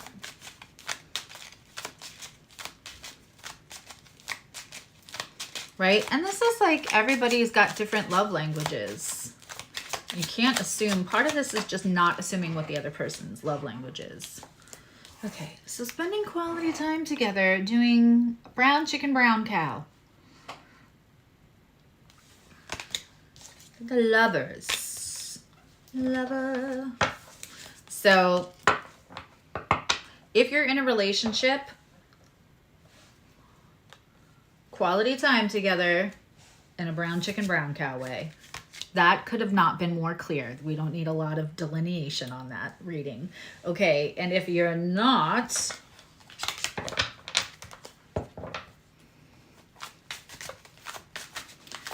in the last like 2-3 years, I don't think I bought love oracle cards. The Price of Love, I just saw them and I was like, oh, I'm going to put them on my list. And one of you beautiful people sent them to me like almost immediately, which was very, very nice. But before that, me purchasing, going out and purchasing, it's almost 3 years ago. It's more than 2.5. I haven't really felt called to like focus on, I wanted to focus on self-empowerment, stuff that your free will is. But this just felt right, and now I feel like I need more love decks. Or maybe I need to create one that I feel is like less toxic and mushy. Okay. Like a flower, you will blossom. And all I keep hearing is like a feather. Nika Costa, if you know, you know.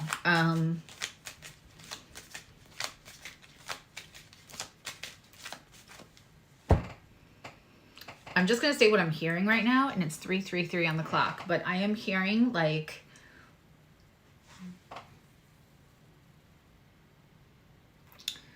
first of all, Cap risings, you have Venus in your first house, moving into your first house.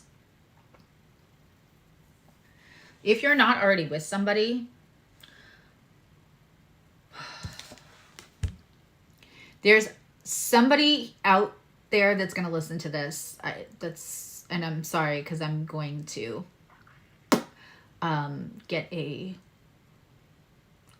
little personal here, because it's what it feels like. I feel like I'm honing in on one person's energy, but sometimes Cap risings don't grow up feeling like they look like the other girls, and that there's something a little bit more tomboy, or they walk to their own drummer. As you get older, I hope that you already know this. That becomes insanely attractive. You may have learned not to care about how other people view you. It becomes there is something about this, and I know that I am doing Libra right now, which squares Capricorn, and seventh house placements. However you feel that you look different, that you don't fit the mold, right? Whether it's your crooked teeth or something, you have to like give in to somewhere. I will never forget, I was watching a show, this is like 15 years ago, and this guy had this, we'll call it a beard, sure. It was like half gray, half whatever. It was very kind of scraggly. There was no shape to it. And I mean, it was long. It reminded me a little of like Yosemite Sam, but Yosemite Sam had a full-on beard. This guy had like, you could see through it. And I remember thinking like, that is so unattractive to me. And my partner at the time, his friend turns around. He's like, somewhere there's a chick that thinks that is everything and it's making her crazy. She can't even see the rest of his face. And it just, right? Whatever it is that you think that no one could find attractive right now, Libra placements and seventh house placements, it's like turning up the volume on how you walk in a room, turning up the volume on the self-confidence. And the thing is most people already find you attractive and you just don't know it. So there could be, again, like a little suspicion, maybe sometimes, you know.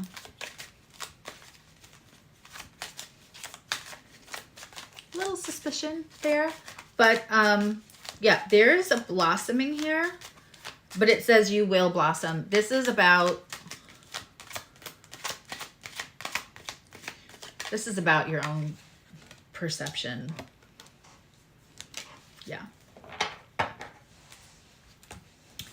Libra, seventh house placements, for whatever reason, coming up this year, you could encounter soulmate. Part of that is the attraction, and that doesn't mean you have to be more attractive. Like what you are right now is perfect. Just leaning into that blossoming, you know, late bloomer kind of stuff. But like, I hope you already know. I hope I was just like, people are like, yeah, Susie, next. I hope you know. Okay, Scorpios. Let's look. Scorpios. How you guys doing?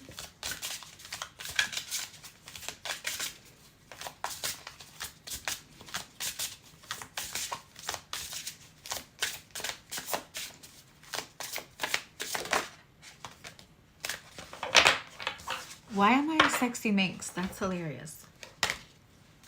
Okay.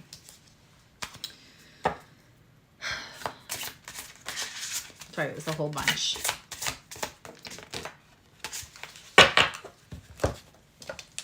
Okay. Contract. This is a different contract card.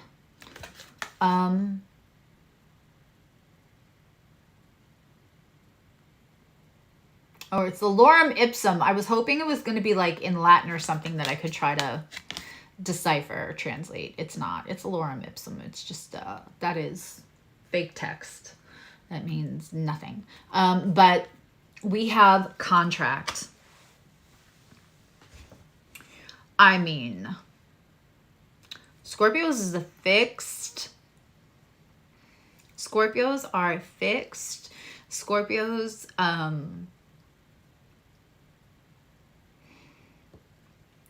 can sometimes have early wounds about what should belong to them.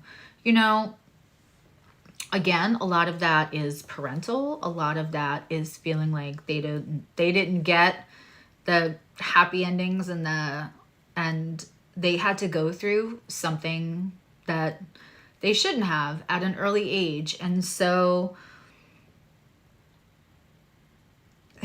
Scorpios sometimes feel like other people could never understand them unless they have that like depth of loss.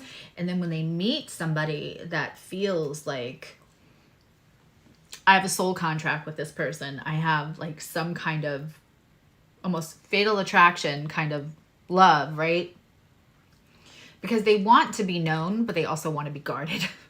And so when you find somebody that has that contract feeling to them, and Scorpio is very good at sussing them out, sometimes it stays too long. So just look at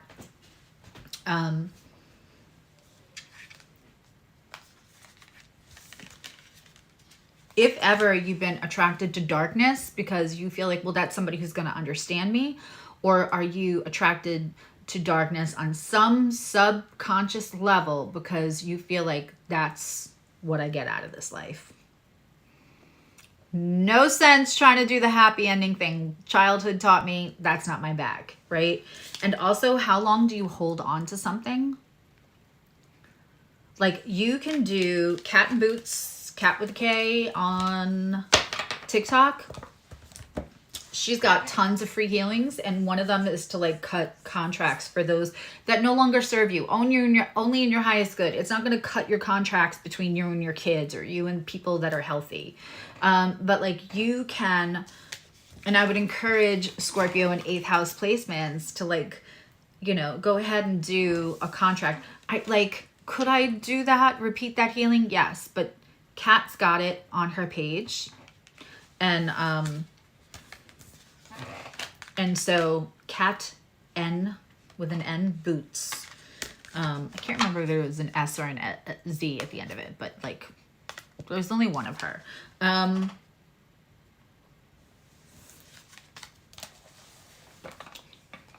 let go is hard sometimes. Because especially with Scorpio, you're not going to let that many. They're going to vet people, and they're not going to let that many people in. So when you do let somebody in, it feels like a lot of time and investment. And it feels like now that person's going to walk away and know way too much of you and where all your buttons are. And so start to embrace the idea of you can cut contracts if you want. It literally is that simple. It's literally that simple. Okay, let's get a card for Scorpios in a relationship. Scorpios in a relationship, or about love, whether it's, we'll find out whether it's about lovers or whether it's, you know, relationship with your kids.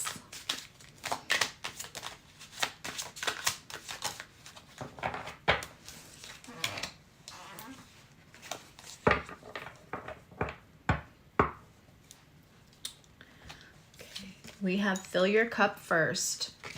So I'm going to say it's safe to say this isn't about a kid. Although you should always fill your cup first, like in sight of your children, so they learn to do the same thing because they're looking at you, for example.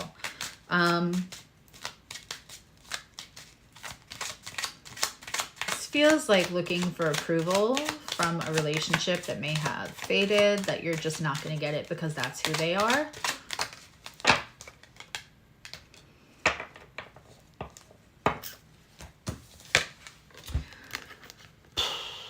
Scorpios. You may be thinking of somebody you're not actually with. This is thoughts of somebody that's not physically there. Fill your cup first. What are you holding on to that no longer serves your good? You know, spiritual hygiene is always a good thing to practice. And so with Scorpio, that spiritual hygiene could be making sure you're not holding on to contracts that no longer serve you, that you've already served out your part. You've already played that part out.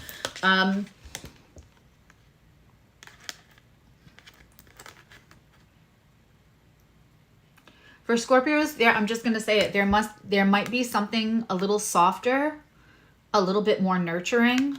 And you may have thoughts of that person.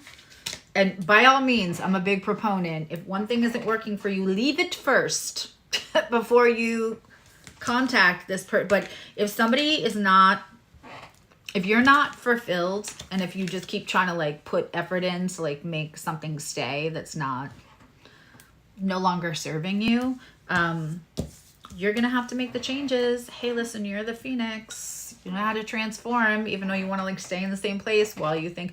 That's why sometimes Scorpios, I'm just going to say this, sorry, and you can all Be mad at me. I can take it. Trust me, I can take it. Sometimes Scorpios experience unpleasant love experiences and really harsh endings. Because, and just in general in life, in the beginning, when they were younger, you don't ask for that. That's just happening. But it conditions you about how relationships, life should be, blah, blah, blah.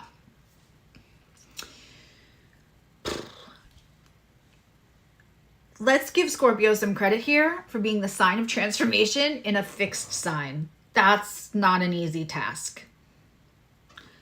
So you want the transformation. You understand and you value the transformation. Psychologically, mentally, you understand. You're very knowing. You can take it. But the fixed sign doesn't make you proactive for that transformation. So sometimes the transformation has to like find you and rip you out of where you are, Pluto, Mars, to give you the transformation, because you might be a little stubborn. Sorry.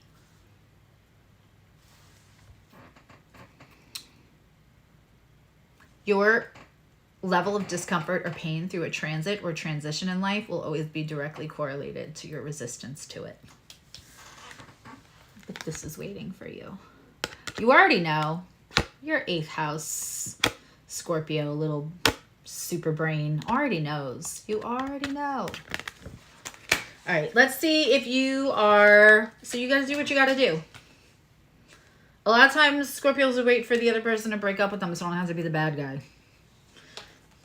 You could just leave something that's not working and everybody's unhappy to go to where your thoughts are anyway, where the nurturing is.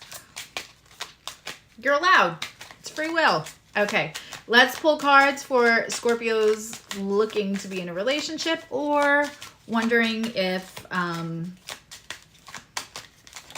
you know, something is going to grow in to something else. Do a good shuffle.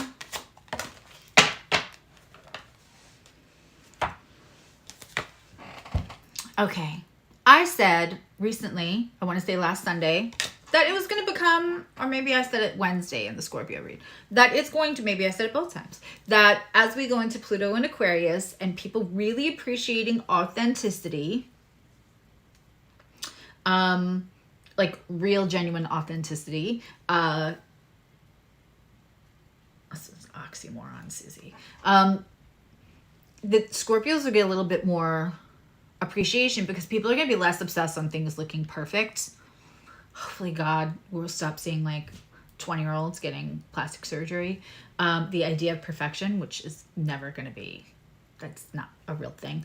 But, and the little bumps and bruises and the realness and the authenticity and like okay with the darkness about Scorpios, I feel like we're going to move into like this Scorpio appreciation season. And when I say season, I mean like 2025 into 2040. Like it's, there's just going to be less shame around it, which wouldn't that be beautiful?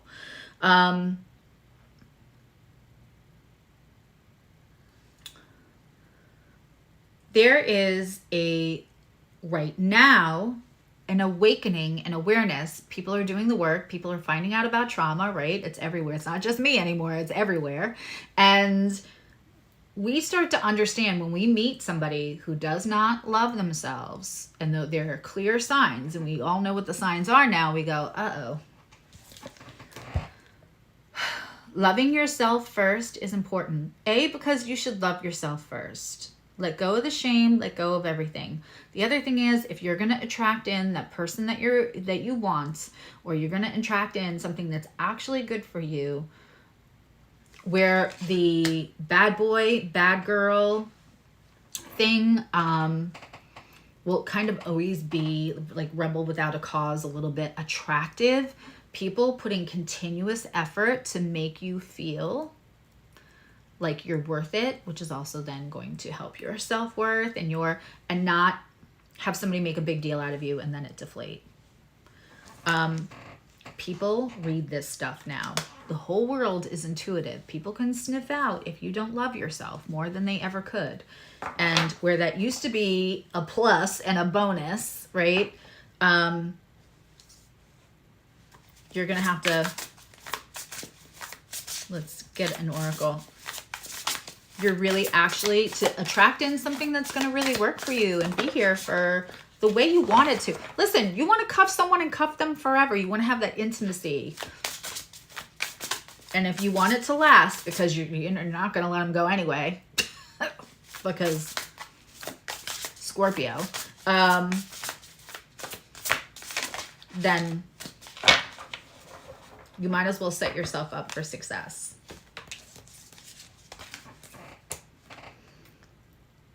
Balancing act. Dances on one foot. Kind of thinking don't. I'm just going to tell you what the tag words are for this. Resourcefulness and saying yes to life. When dances on one foot shows up, you are called to find a new balance. It's not that you're doing too much, and it's rather that you are confusing readiness with preparation. You're ready now. You're ready now to leave that contracted relationship. You're ready now for self-love. You're ready now. And there's a full moon coming up in Leo on the 25th. It's squaring your sign, Scorpio. It's about seizing the moment. When a moon is full, it's ripe. There's light shown on everything. Truths come out. Let that square challenge you out of the place you are now that feels too fixed. Contracted. Not contracted, but contracted. You know what I mean. Okay. Sagittarius. Did I drink? Oh.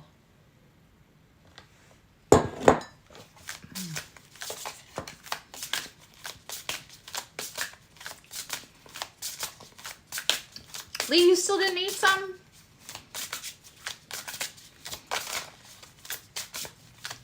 I can't turn my mom stuff off. Like, I want you to eat something. Okay. Sagittarius, follow your heart. Now, if you're Sagittarius, Sagittarius moon, Sagittarius Venus, Sagittarius sun, or you have 9th house placements, you're like, I always follow my heart. What the hell is she talking about? This is talking about style, right? The cards I asked from this deck was to talk about like how you love, how you accept love. Follow your heart. Sagittarius wants everyone to win. Also, Sagittarius sometimes doesn't love conflict. And they love things in a big way. And they would rather be happy and laughing with you than fighting with you. Period. The end.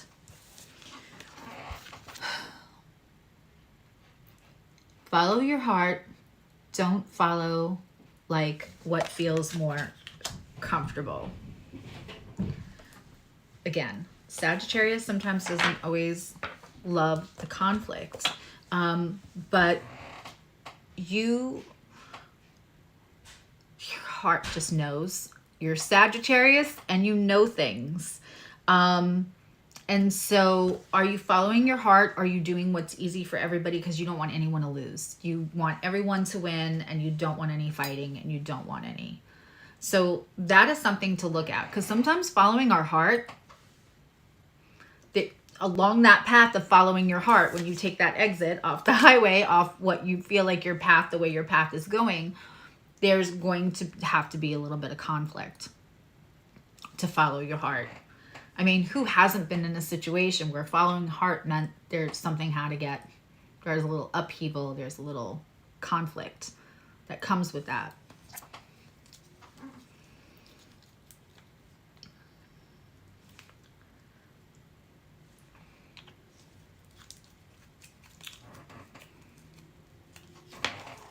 Sag kind of cares about everybody, right?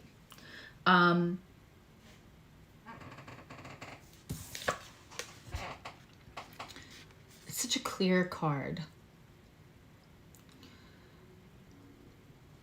For a lot of you, this exit sign is, are you getting off the road when things are uncomfortable?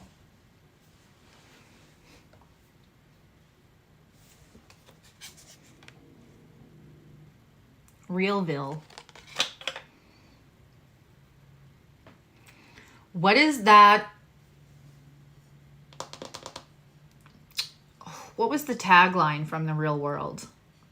When people stop being polite and start getting real. I think it's interesting. I don't think that's an accident. I feel like maybe they did that on purpose.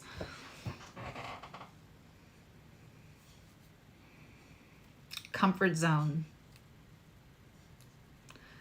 Sometimes not everyone can win.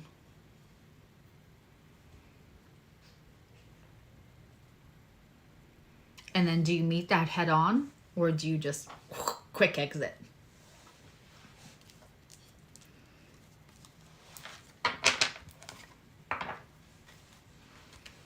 Okay, let's... Is my thing blurry?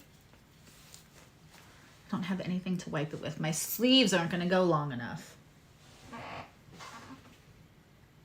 I guess I've been blurry this long. It was a rough morning. It's probably better that I'm blurry. Okay, let's look at if you're in a relationship, Sag. Let's look.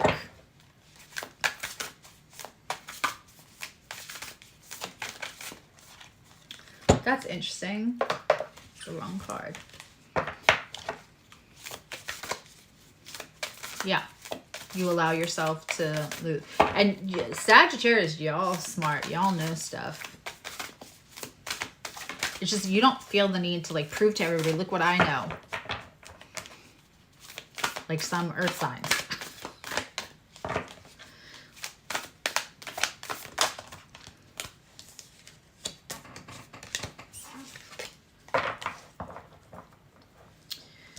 Love endures is what I got for a relationship. If you're in a relationship right now, if there's, I feel like this is somebody, for somebody it may be bumpy. Love endures, love does not give up or lose faith.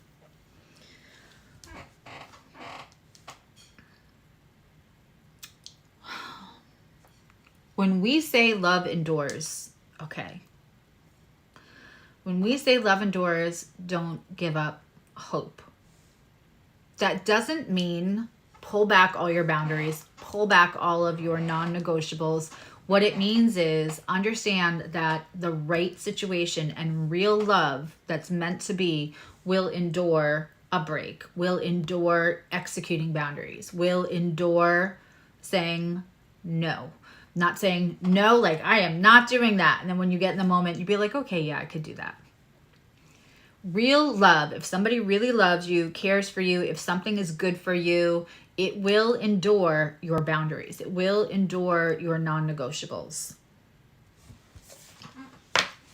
It'll come back, right? What's meant for us won't miss us.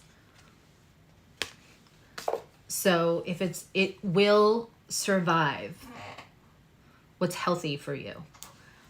Real love will survive what's healthy for you. If it can't survive what's healthy for you, it might not be the best love for you. I mean, I feel like I didn't have to finish that sentence, but let's get a card for those single, looking, wondering what's coming up this year. Single, not looking, but still just want to see what the guides have for you, or somebody in a situationship that you will hope will turn into a relationship. This keeps being a theme. And I think that when Venus moves into Cap, which I think if it hasn't already done so today, it is doing so soon.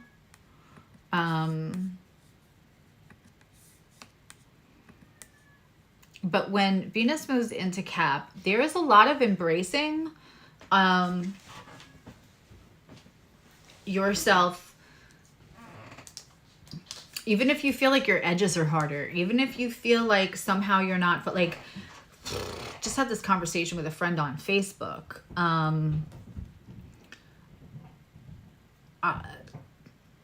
We've gotten to a place in society where everything is so blurred. Everything is so, like every little thing, like we're not aging gracefully. We're not, I don't know that women right now have, and I hope this will change, that there's a big need for a revolution in self-love. And I think we're starting to see the bottom of we're starting to see that. I mean, Pam Anderson on runways with no makeup. I never thought I would say, I mean, if that is not a sign of the times, I don't know what is. Yeah, 0 degrees today. So Venus in Cap. But if Pam Anderson on the runway, by Maricela, is not with no makeup, nothing, not even a little concealer, and like that's it, embracing her naked face when she was seen as like the epitome, the icon, the Venusian, the Marilyn Monroe, I mean, she was an icon of what was supposed to be sexy. There are a lot of people with very thin eyebrows because they went all Pam Anderson on their face, right? Except they didn't do it with surgery, which people are doing now. But we're starting to see, wherever you go, take yourself, so you make sure you bring your most healed version. It's very 6 of Swords. And learn to love your reflection. There is a lot here. Again, we have Sagittarius.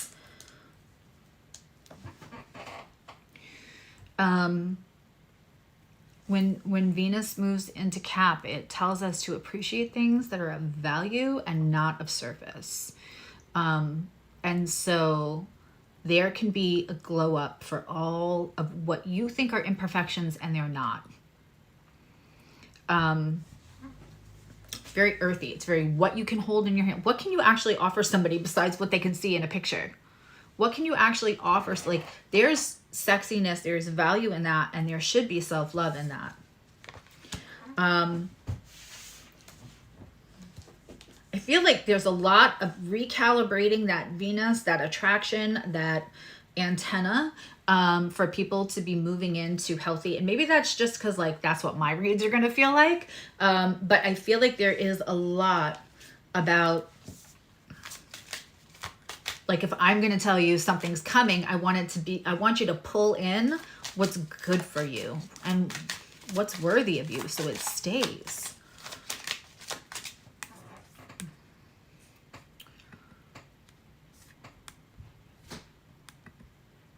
I just realized I had this set to top chat instead of live chat, so I hope I did not miss anybody's comments.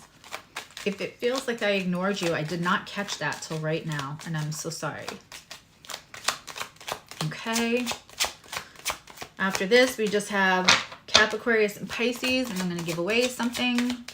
I know this is I might split this into 2 parts. So if you don't see this to rewatch right away, I might split it. I might take it off, split it, and put it into 2 parts. Okay, release your ex. The time has come to clear your energy. So that could have been release the things that you learned also from a relationship with an ex. You could be completely over your ex. And that if you're getting this and you're single and you want new, it's about releasing your ex, and releasing that energy is any kind of concerns that you would repeat yourself, any kind of concerns around not trusting yourself to pick a good person, and learning to love that reflection. Also, your person could have been somebody who maybe wasn't the best for your self-esteem. Releasing all of this is important. Hi, Karen. All right, let us go on to Capricorn.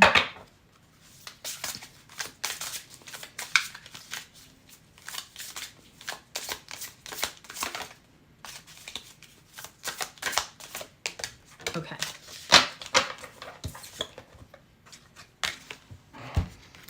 Divine timing.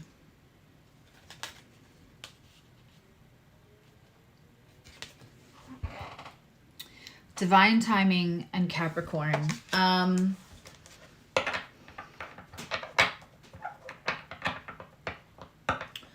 How you love and how you let love in, Capricorn.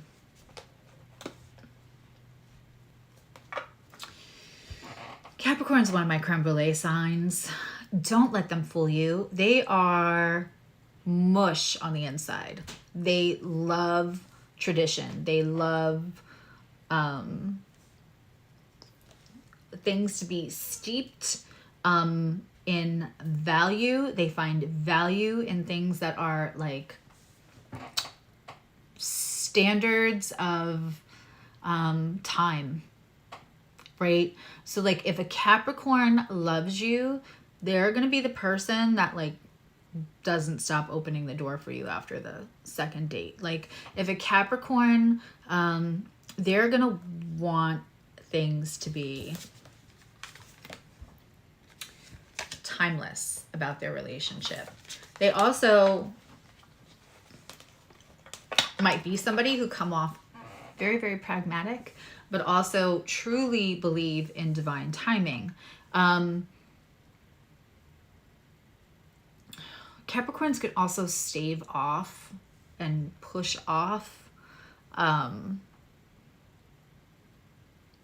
things that might be healthier for them, because that Saturnian, we talked about Saturn today in the member Zoom, you know, that Saturnian energy wants to make you run up the hill again and again till that's an acquired skill, and then you go on to a next skill, right? Because and whether you want to do it or not, you're supposed to do it. So sometimes Capricorns will stay in to change somebody. I think Capricorns are humanitarians like Aquarius, but Capricorns are humanitarians one person at a time. They want to leave their mark one person at a time. And so, you know,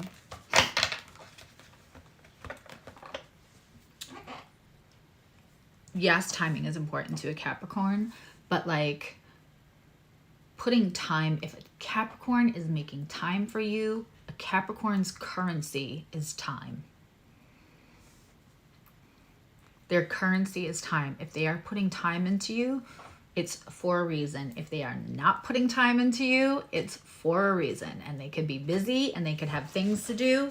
But if a Capricorn is obsessed with you, they'll make the time. They'll make the time. They'll figure out how to get their work done on a unicycle while they do dishes, and get other stuff done so they can make time with you.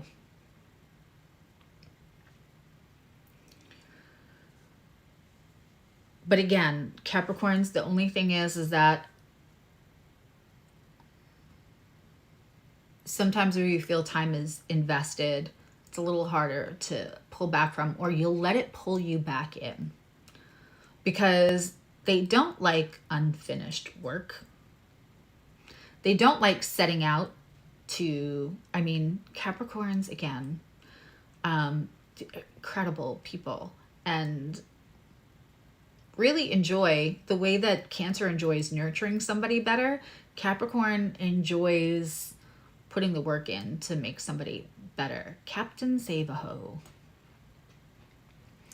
And they'll take on the rockier path, right? They're that sea goat. They'll take on the rockier mountain to climb. So sometimes they take on people that they can feel that kind of Pygmalion thing with. They'll take on somebody that they're like, I'm going to feel so accomplished because I can see this person's worth. I can see, right? Because again, Capricorn doesn't need to see like perfect beauty on somebody. They don't need to see, they can see what this person is capable of and wants to make them run up the hill with them.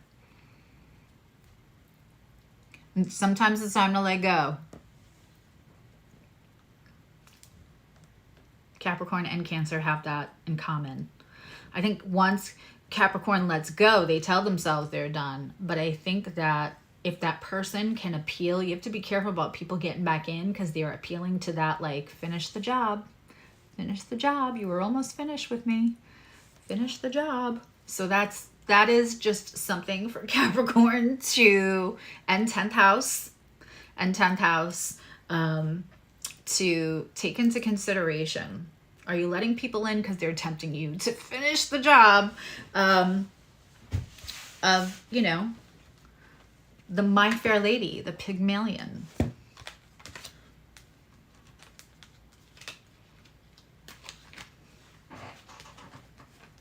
If you know what that means. Right? We can't always be somebody's like Pygmalion. We can't always be somebody's Dr. Henry Higgins. Capricorns.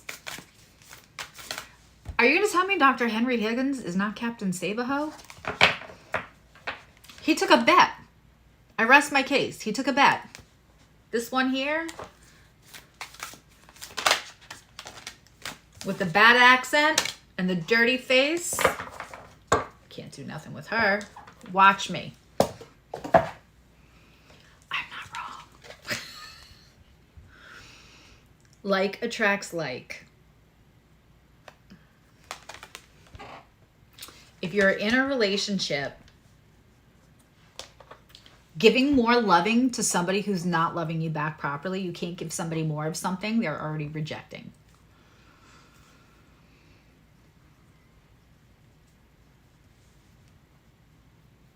You can't love them into loving you.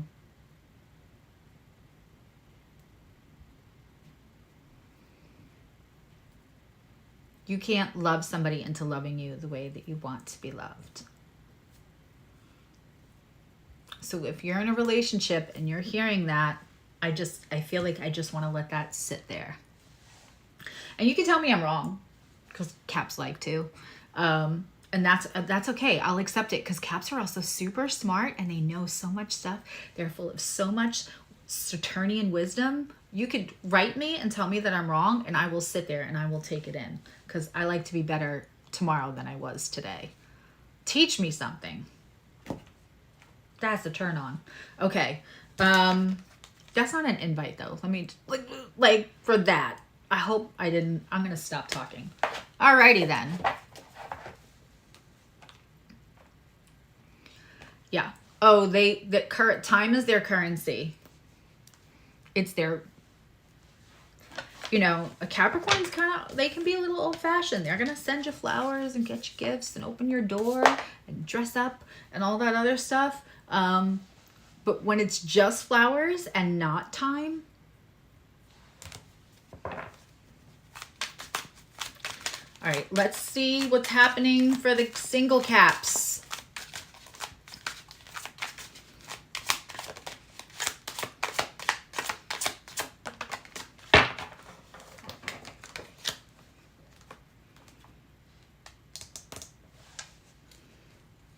That is interesting.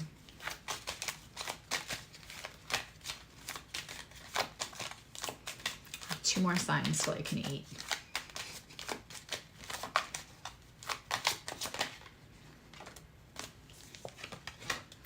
Okay.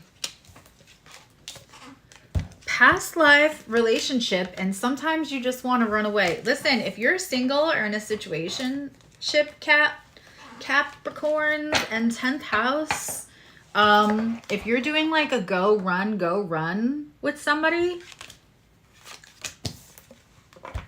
I can't tell you that that is the love of your life, but what I can tell you is you are meant to dance with that person. And if you don't, it's always going to gnaw away at you and disrupt the things. If it's not the person you're supposed to be with, it's going to keep disrupting. There's somebody, Caps. You know who it is. You know who it is.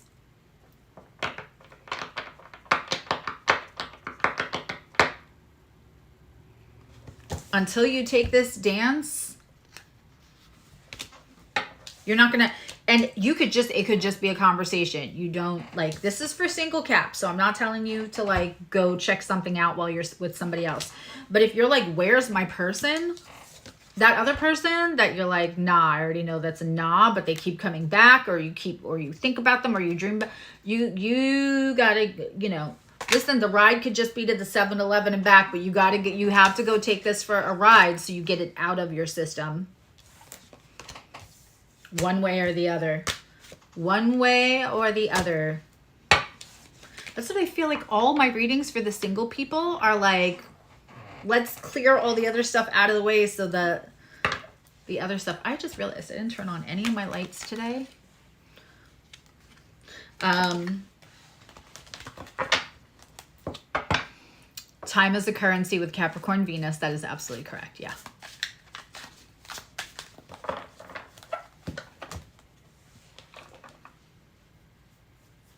Don't try to call them on it, though. Don't tell the Capricorn, is something up because you're spending less time? They're going to be like, what? Don't make problems we don't have. I don't have time for problems we don't have. Don't call them out on it. Just no. Don't call them out on it. Okay. We're at Aquarius.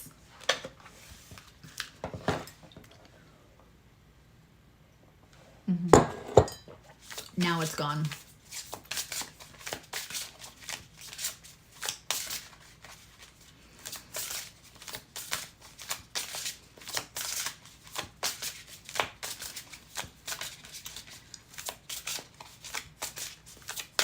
You didn't expect anything that soon? Aw, oh, you're welcome, of course. We try to get everybody, as long as you fill out the form, which is all over the membership. You have to fill out the form. But as long as you fill out the form, we try to get everything to everybody like 24 hours, 48 hours tops. The form just makes it so easy. It's also good because sometimes like people will... I've had 4 people drop out just to rejoin, like in a day or so. Because renewal. Because that's all, right? And so the nice thing is with the form, we have your actual join date. So that like when you rejoin, it doesn't give you a new join date like you didn't have those other 2 months already. So that when we get to that 6-month part where you get extra loyalty. So if you do membership, there's loyalty rewards along the way. Because I feel like it's like when you open a new phone plan, they give you everything. They give you the phone, they give you the deal. But like when you're a loyal customer for a long time, what am I getting for that? Nothing. And it's, everybody knows, I think everybody knows this, it's much more valuable for everyone involved to keep a happy person, clients, subscriber than it is to go get new ones. It's more valuable for everybody. So I like to reward that. So yeah. So if you fill out that form, then we have all the original stuff and not just what YouTube wants to give us, which by the way is nothing. All we get is your YouTube name and it says you joined. That's it. That's all they tell us.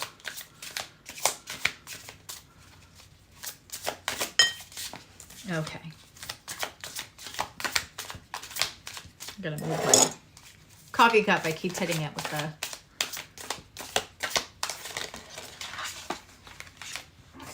Aquarius. Okay.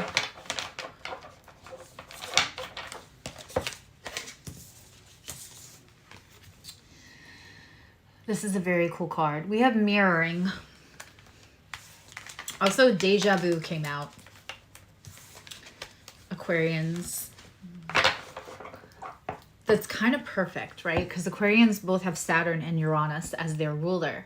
So there's going to be that deja vu in Saturn. And Saturn in, I always say like Capricorn is very like by, you know, you're supposed to like be by the rules. And then the Aquarius is like, yeah, learn the rules so you can break them. They move out of knowledge. Even their unconventionality, they wanna move out of research, and they understand things and they know things, and they have less attachment to what everybody else is gonna think. I always say like makes me crazy when Aquarius gets detached or gets called detached. I was gonna, but when we think of if you're referring to detached in Aquarian, you should be thinking of like a sterile lab coat that invents a vaccination or invents an innovation, or like the people behind AI probably didn't have like, there's no emotions to like science or things as they are.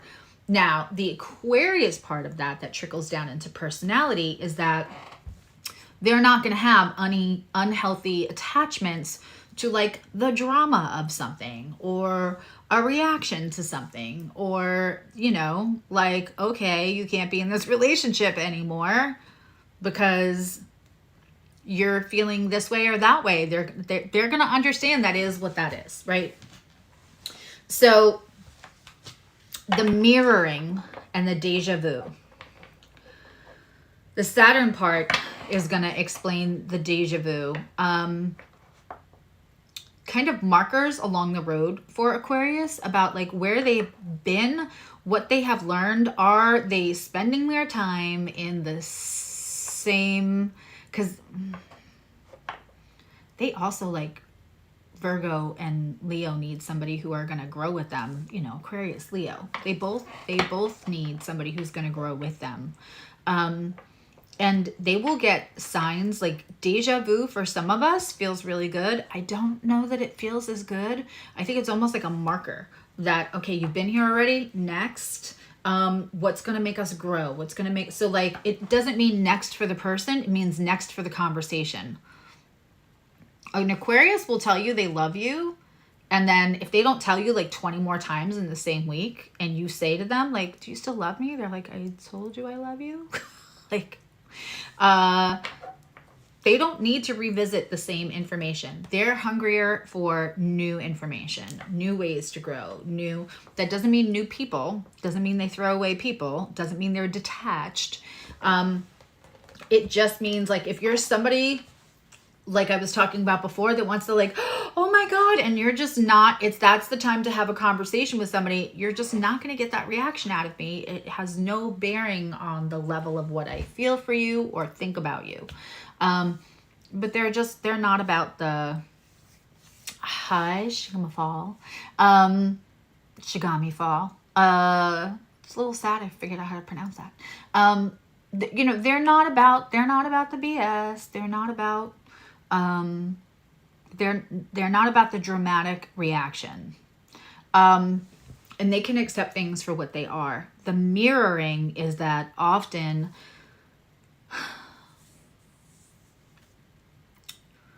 because they're growth game, because they like to learn the rules to break them, right? They will often have people come in their lives that show them a mirror somehow that they think, And can an Aquarian ghost you? Yes. But I honestly think if an Aquarius has ghosted you, they kind of told you they didn't want to like talk about that anymore or talk about something or beat a dead horse. They're not big on beating a dead horse. And so just the way you're thinking the Virgo had no patience, the Aquarius ghosting, sometimes I feel like is like, that's questionable. Do they really ghost you?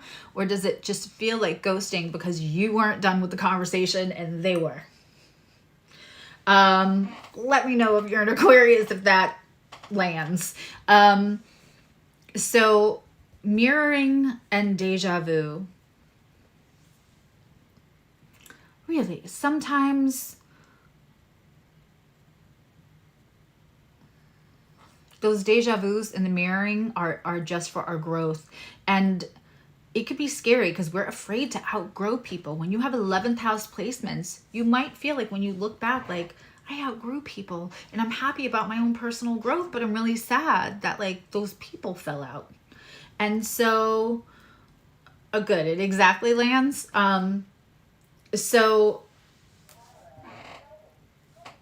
being Aquarius, this sounds like so biased, but I feel like with Aquarius, you just have to let the other person know, I don't operate, because sometimes Aquarius isn't like, they don't understand why everybody doesn't operate that way. Like, it is what it is. We don't have to have this conversation another 12 times because it's not going to change anything. And I'm not about the drama, and I don't, you know, I'd rather, let's not get together if we're only going to fight, is the Aquarius. And, you know, the Leo might said like, I just want to spend time even if we're fighting, right? Or, so it is that giving the other person, sometimes relationships might go a little smoother, or you might allow love in differently.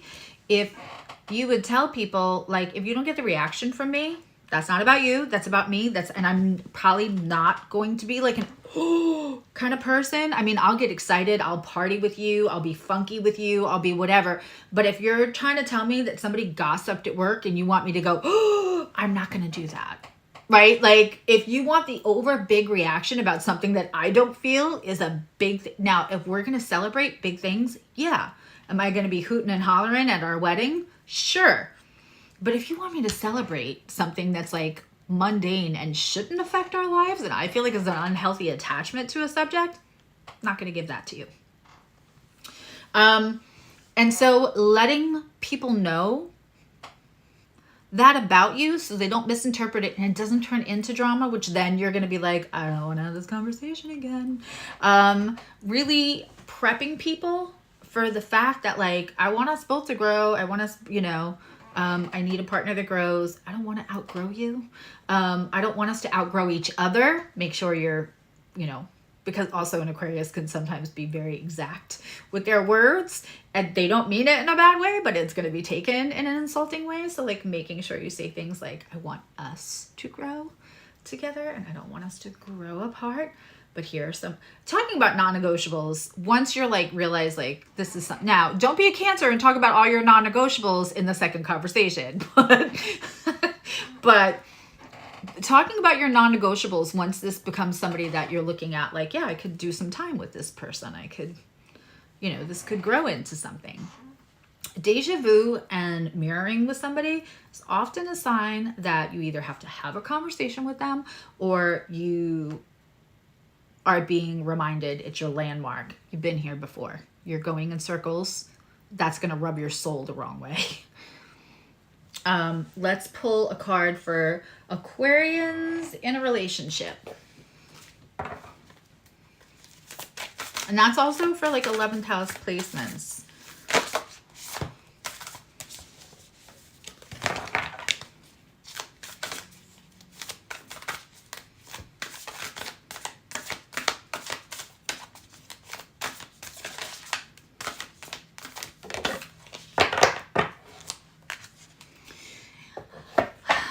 Change your mind, I'm the first in line.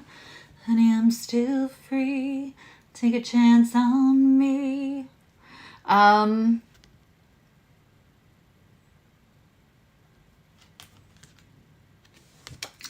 Sometimes you will find an Aquarius with a Cancer, and the Aquarius is like, sometimes you smother me, but I love you. Sometimes you will find those inconjuncts have so little in common, and in certain situations where the steadiness and the growth of an Aquarius is a self-feeding plant.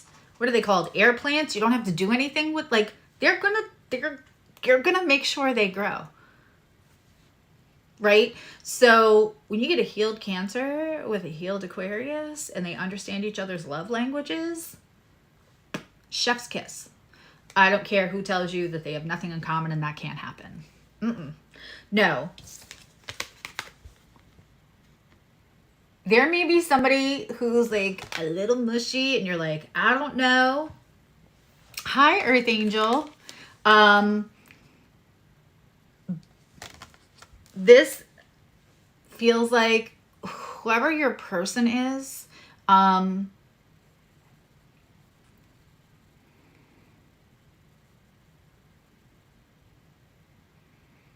feel like you're in a relationship and it's like almost a little worried. Like, you love being loved. You love feeling like this is secure. This is good. I can grow myself. You're going to grow yourself. We're both about that life. But there's also like a little nervousness about, is it going to go into that smother? Is it going to go into that, like, I don't want to talk about the same thing 12 times in a row. There is somebody that you are with already. This is for people in a relationship. And for some of you, this is kind of generic. This is also for the parent with a bunch of Aquarius and your kid needs more reassurance, or the other way around. You feel like your kid is not reacting to you, or has like a, like, you feel like, what did I do wrong? No, there is a relationship here that you would not normally think would work. It's going to work. I'm telling you. And you know, that can be said also of an Aquarius and a Virgo. And I keep relating their readings together. So, yeah, there's something there that the inconjunct, you will never see. The thing about is an Aquarius, if you give an Aquarius a sign that they have inconjunctions, semi-sextiles with, quincunx, they will never be bored. They won't be bored because you guys have so much different. There's so much to learn. They can teach you and they'll like grow through experiencing you. It actually really works. Okay, let's just pull a card for Aquarius not in a relationship.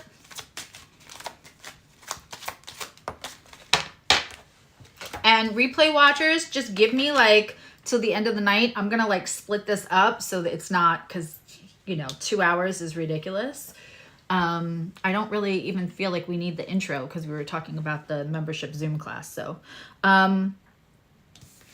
retreat, time to disconnect from the world.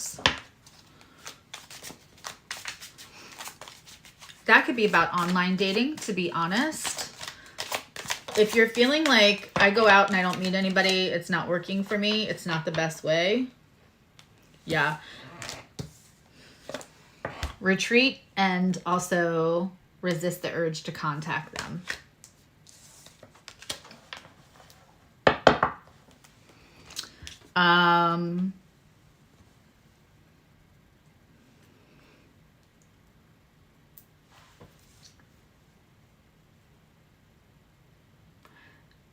You may want to keep yourself busy. You may want to keep yourself busy with another conversation. I just said this to somebody and I can't remember who.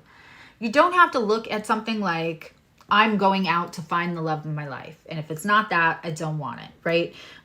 You could just have conversation with somebody that is enough to stimulate you and enough to also let you heal from whatever hurt you, from whatever has you a little reluctant, from whatever has you saying like, I'm not looking for the love of my life right now. I still think it's really beneficial to just be having like companionship just through conversation, and that may be found online. But I just said that to somebody, I can't remember who it is. Like, this is because there is somebody who keeps trying to come in and out, you know. And Aquarians are actually very warm and very nice. And so there's like just a kindness because you're not holding hard feelings probably. But yeah. And if you keep running into that person in the same place, don't go to that place anymore. It might be time to pull back from something, maybe a friend group, or there's just something. All right, Pisces.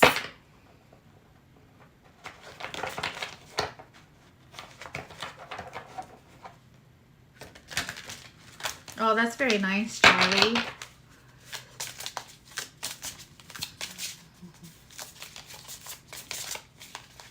Okay.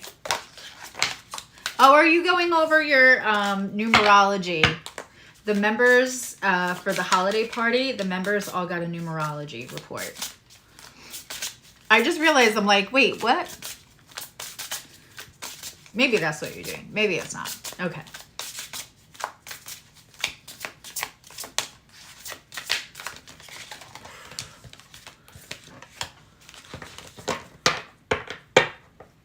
Okay. What's interesting is forgiveness, but the forgiveness came upside down.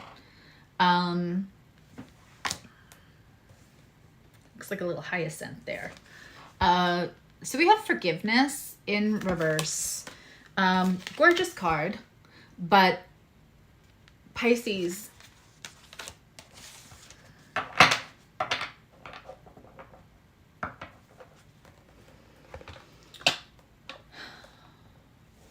there could be more forgiveness for other people than there is for yourself.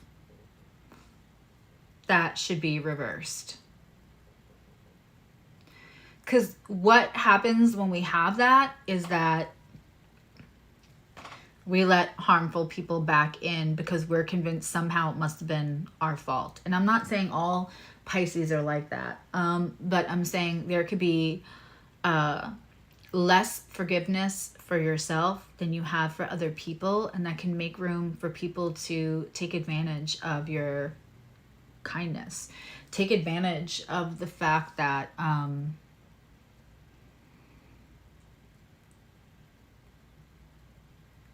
there are times when you may have felt like the island of misfit toys, so you also have lots and lots and lots of empathy. Like, especially in the beginning of a relationship, sometimes Pisces ignores red flags because you have so much empathy for the other person. And it's hard to separate the idea of a red flag that could potentially not work for you later, or the difference between that and having understanding and not judging somebody for what their past has been.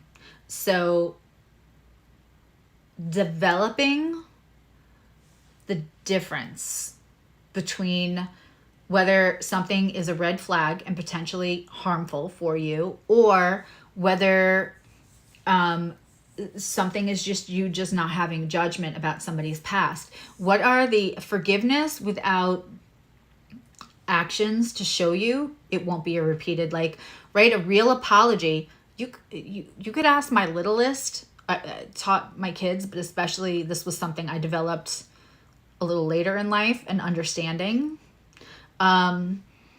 is that a real apology comes with changed behavior.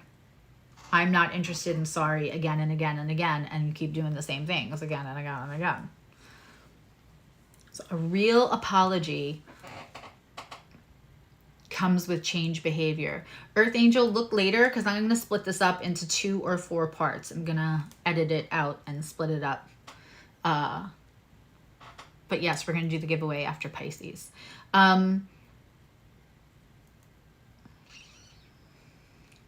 How much do you take the sorry? Because you want somebody else to take your apology. You want somebody else to understand you're sorry. You want somebody else to understand I was working through my wounds.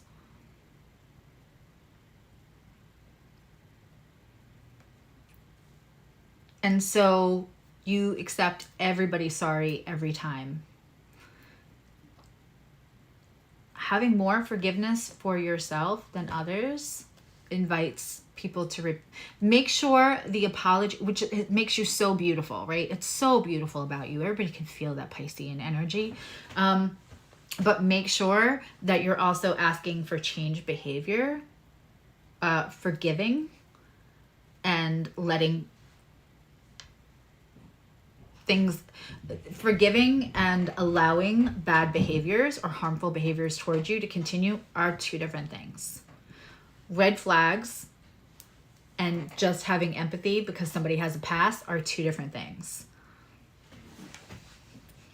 And that, I mean, that I could talk about that all day for Pisces. You probably already know. All right, let's get a card for Pisces in a relationship. It's just that simple.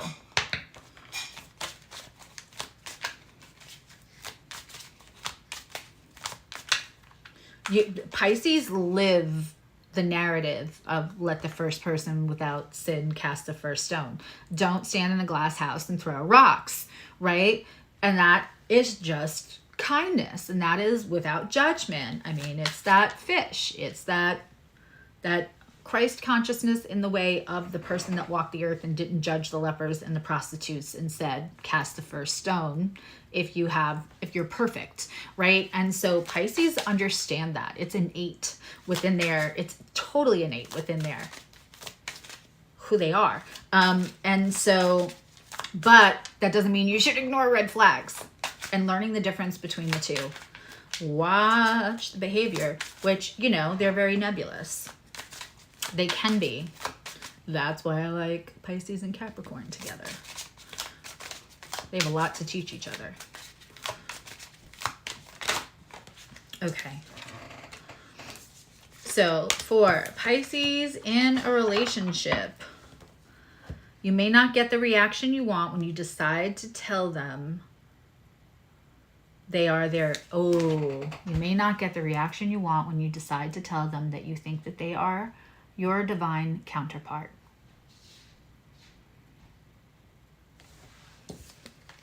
Pisces, you all know. The thing is, I'm going to say this to Pisces, and I've been saying this to Pisces, and I hope all of you hear me. Pisces, you feel the thing. You feel the thing, and you're not wrong. You feel the thing from the 5D, from the Neptunian, from the nebulous, from the Jupiter. Like, the Venus is exalted in your sign. You feel the thing, and you are not wrong. But you are feeling the thing from that 5D energy, because you can hang around up there the way no one else can, right? 12th house energy, same thing. That does not guarantee somebody's 3D behavior, because you feel the connection and you're not wrong. You feel the past life. You feel it all. It's almost like a before your eyes. Also, the other thing about Pisces is y'all been here for a long time. I would say Pisces is tired. Pisces is tired because you're probably on like your 100th something lifetime. So you can run into people from past lives and feel like, oh yeah, no, I feel that. And in that life, they were your soulmate. And in this life, not so much, but you feeling it, and you're not wrong. And I don't want you to not trust yourself because you're feeling the thing. You're not wrong, right? So sometimes we have to we're back to letting the actions show them, letting somebody show themselves through their actions. Sometimes you have to wait and see what somebody's actions are before you can be like, by the way, you're a divine counterpart. Like, I felt it when we met. I know it, you know. And Pisces can be, lots of times we'll see Pisces energies be mediums, or have, you know, mediums have Pisces energy in their chart, because they can connect and get the direct line and have conversations with people from all different lifetimes. If you're a medium, you're already connecting with somebody who's crossed over, so they're no longer in this lifetime. They can connect to that nebulous space. So you are not wrong when you are feeling that. But it doesn't mean that the 3D behavior of that person in this lifetime, that can be really confusing. That can be really nebulous. But I don't want it to make you not trust yourself. I want you to still please trust yourself.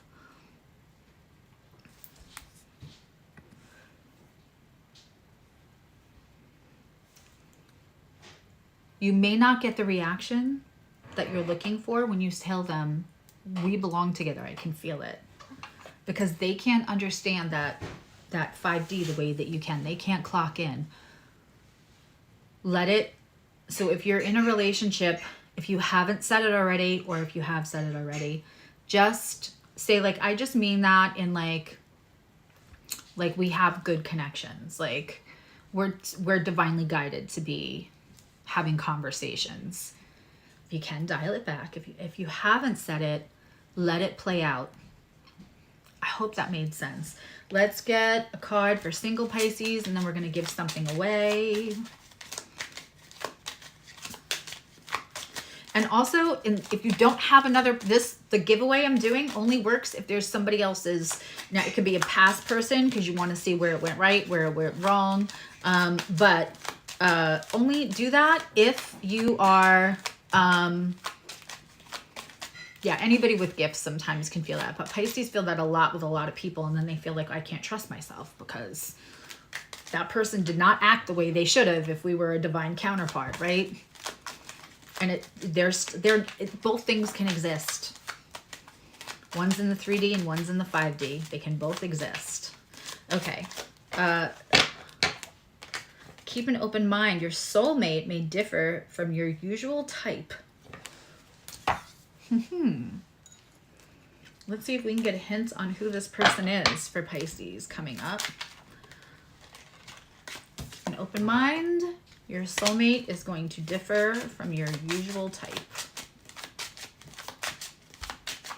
Usual type is another nice way to say making a mistake in a different pair of pants. Making the same mistake wearing a different pair of pants.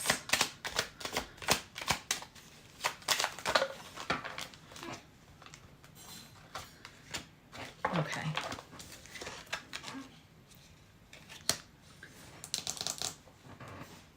I swear to God. This is one of my cards that I feel like it's toil and labor. It's very Saturnian. A, this could be somebody at work. B, it could be a fucking Capricorn, which I keep saying, like, Capricorn and Pisces are the unexpected couple that work just the same way that, like, Cancer and Sag are. Cancer and Aquarius can be the unexpected couple that works. Not your type. This may be somebody a little bit more serious, a little bit more pragmatic. They may be like, you go on with your bad self with that woo-woo, but that's not my bag, right? Like, they might not allow themselves to have escapism the way that you do, but they need it. There is somebody... I mean, I'm asking for this year. Somebody who's not going to be your type and somebody who might be a little bit more serious, a little bit more Saturnian. But keep an eye out for that Pisces. All right, how many people? We have 21 people in the room. Every time I do the color thing, you guys guess it in one guess. I know what I'm going to do. I'm going to roll...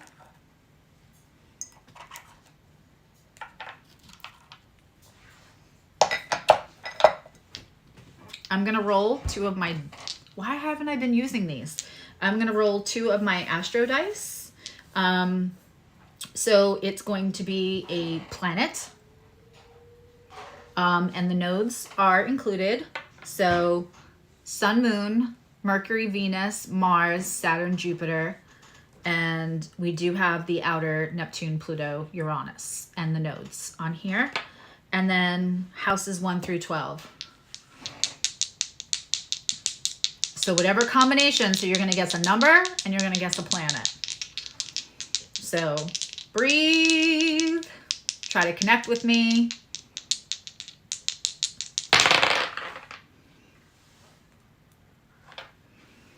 Okay.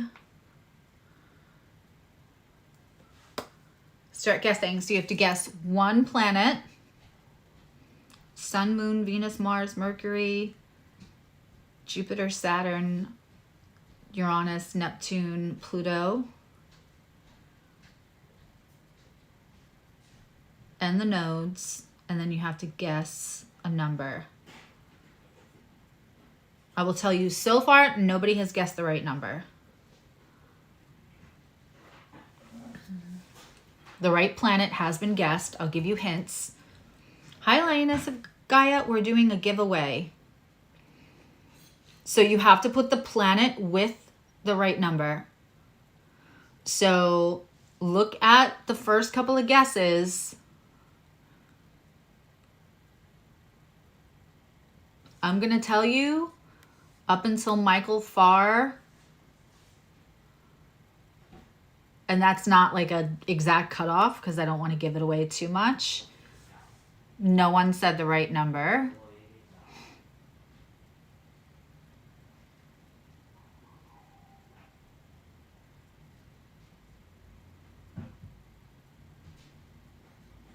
I had to make this hard because you're all guessing the right colors.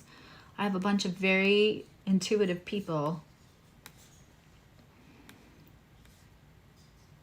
Okay, a couple of times I've seen the right number and a couple of times I've seen the right planet.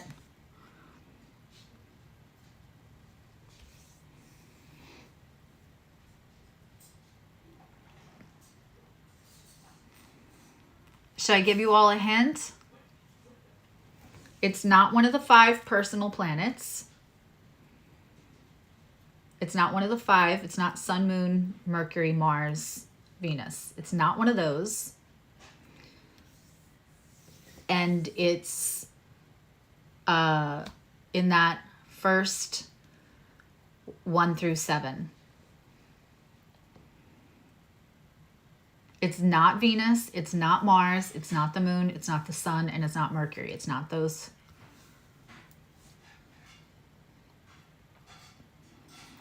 And it's 1 through 7.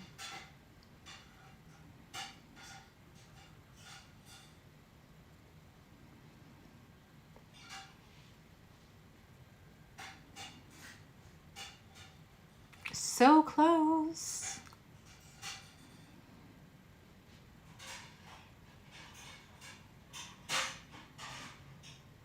Oh my God.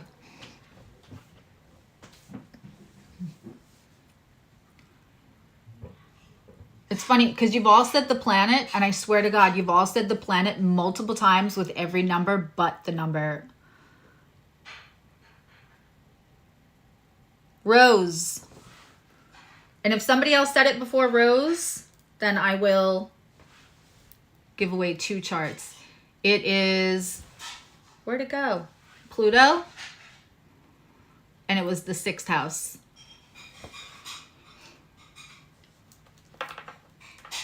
Rose was the first person I saw. If somebody else said it and I missed it, tell me and I'll just give away 2. It was Pluto 6 and Rose said it right after Zoe said Jupiter 11. So I know a couple of you just said it now, but Rose was the first person I saw that said it. If you said it before Rose, and let me know, but I did not see it. Y'all kept saying Pluto and all the other numbers but 6.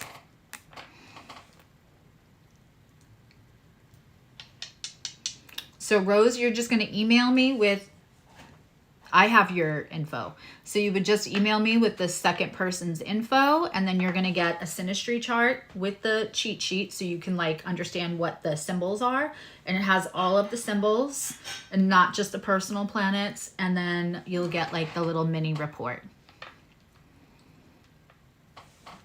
She was the first, right? Yeah. Then everybody said it. Isn't that how it works? Because then it's on everybody's mind. It's in the stream of consciousness. That always happens. Once one person breaks the seal, then like everybody comes in and says it. And I know it's not because you read their answer, because there's a delay. All right, everyone.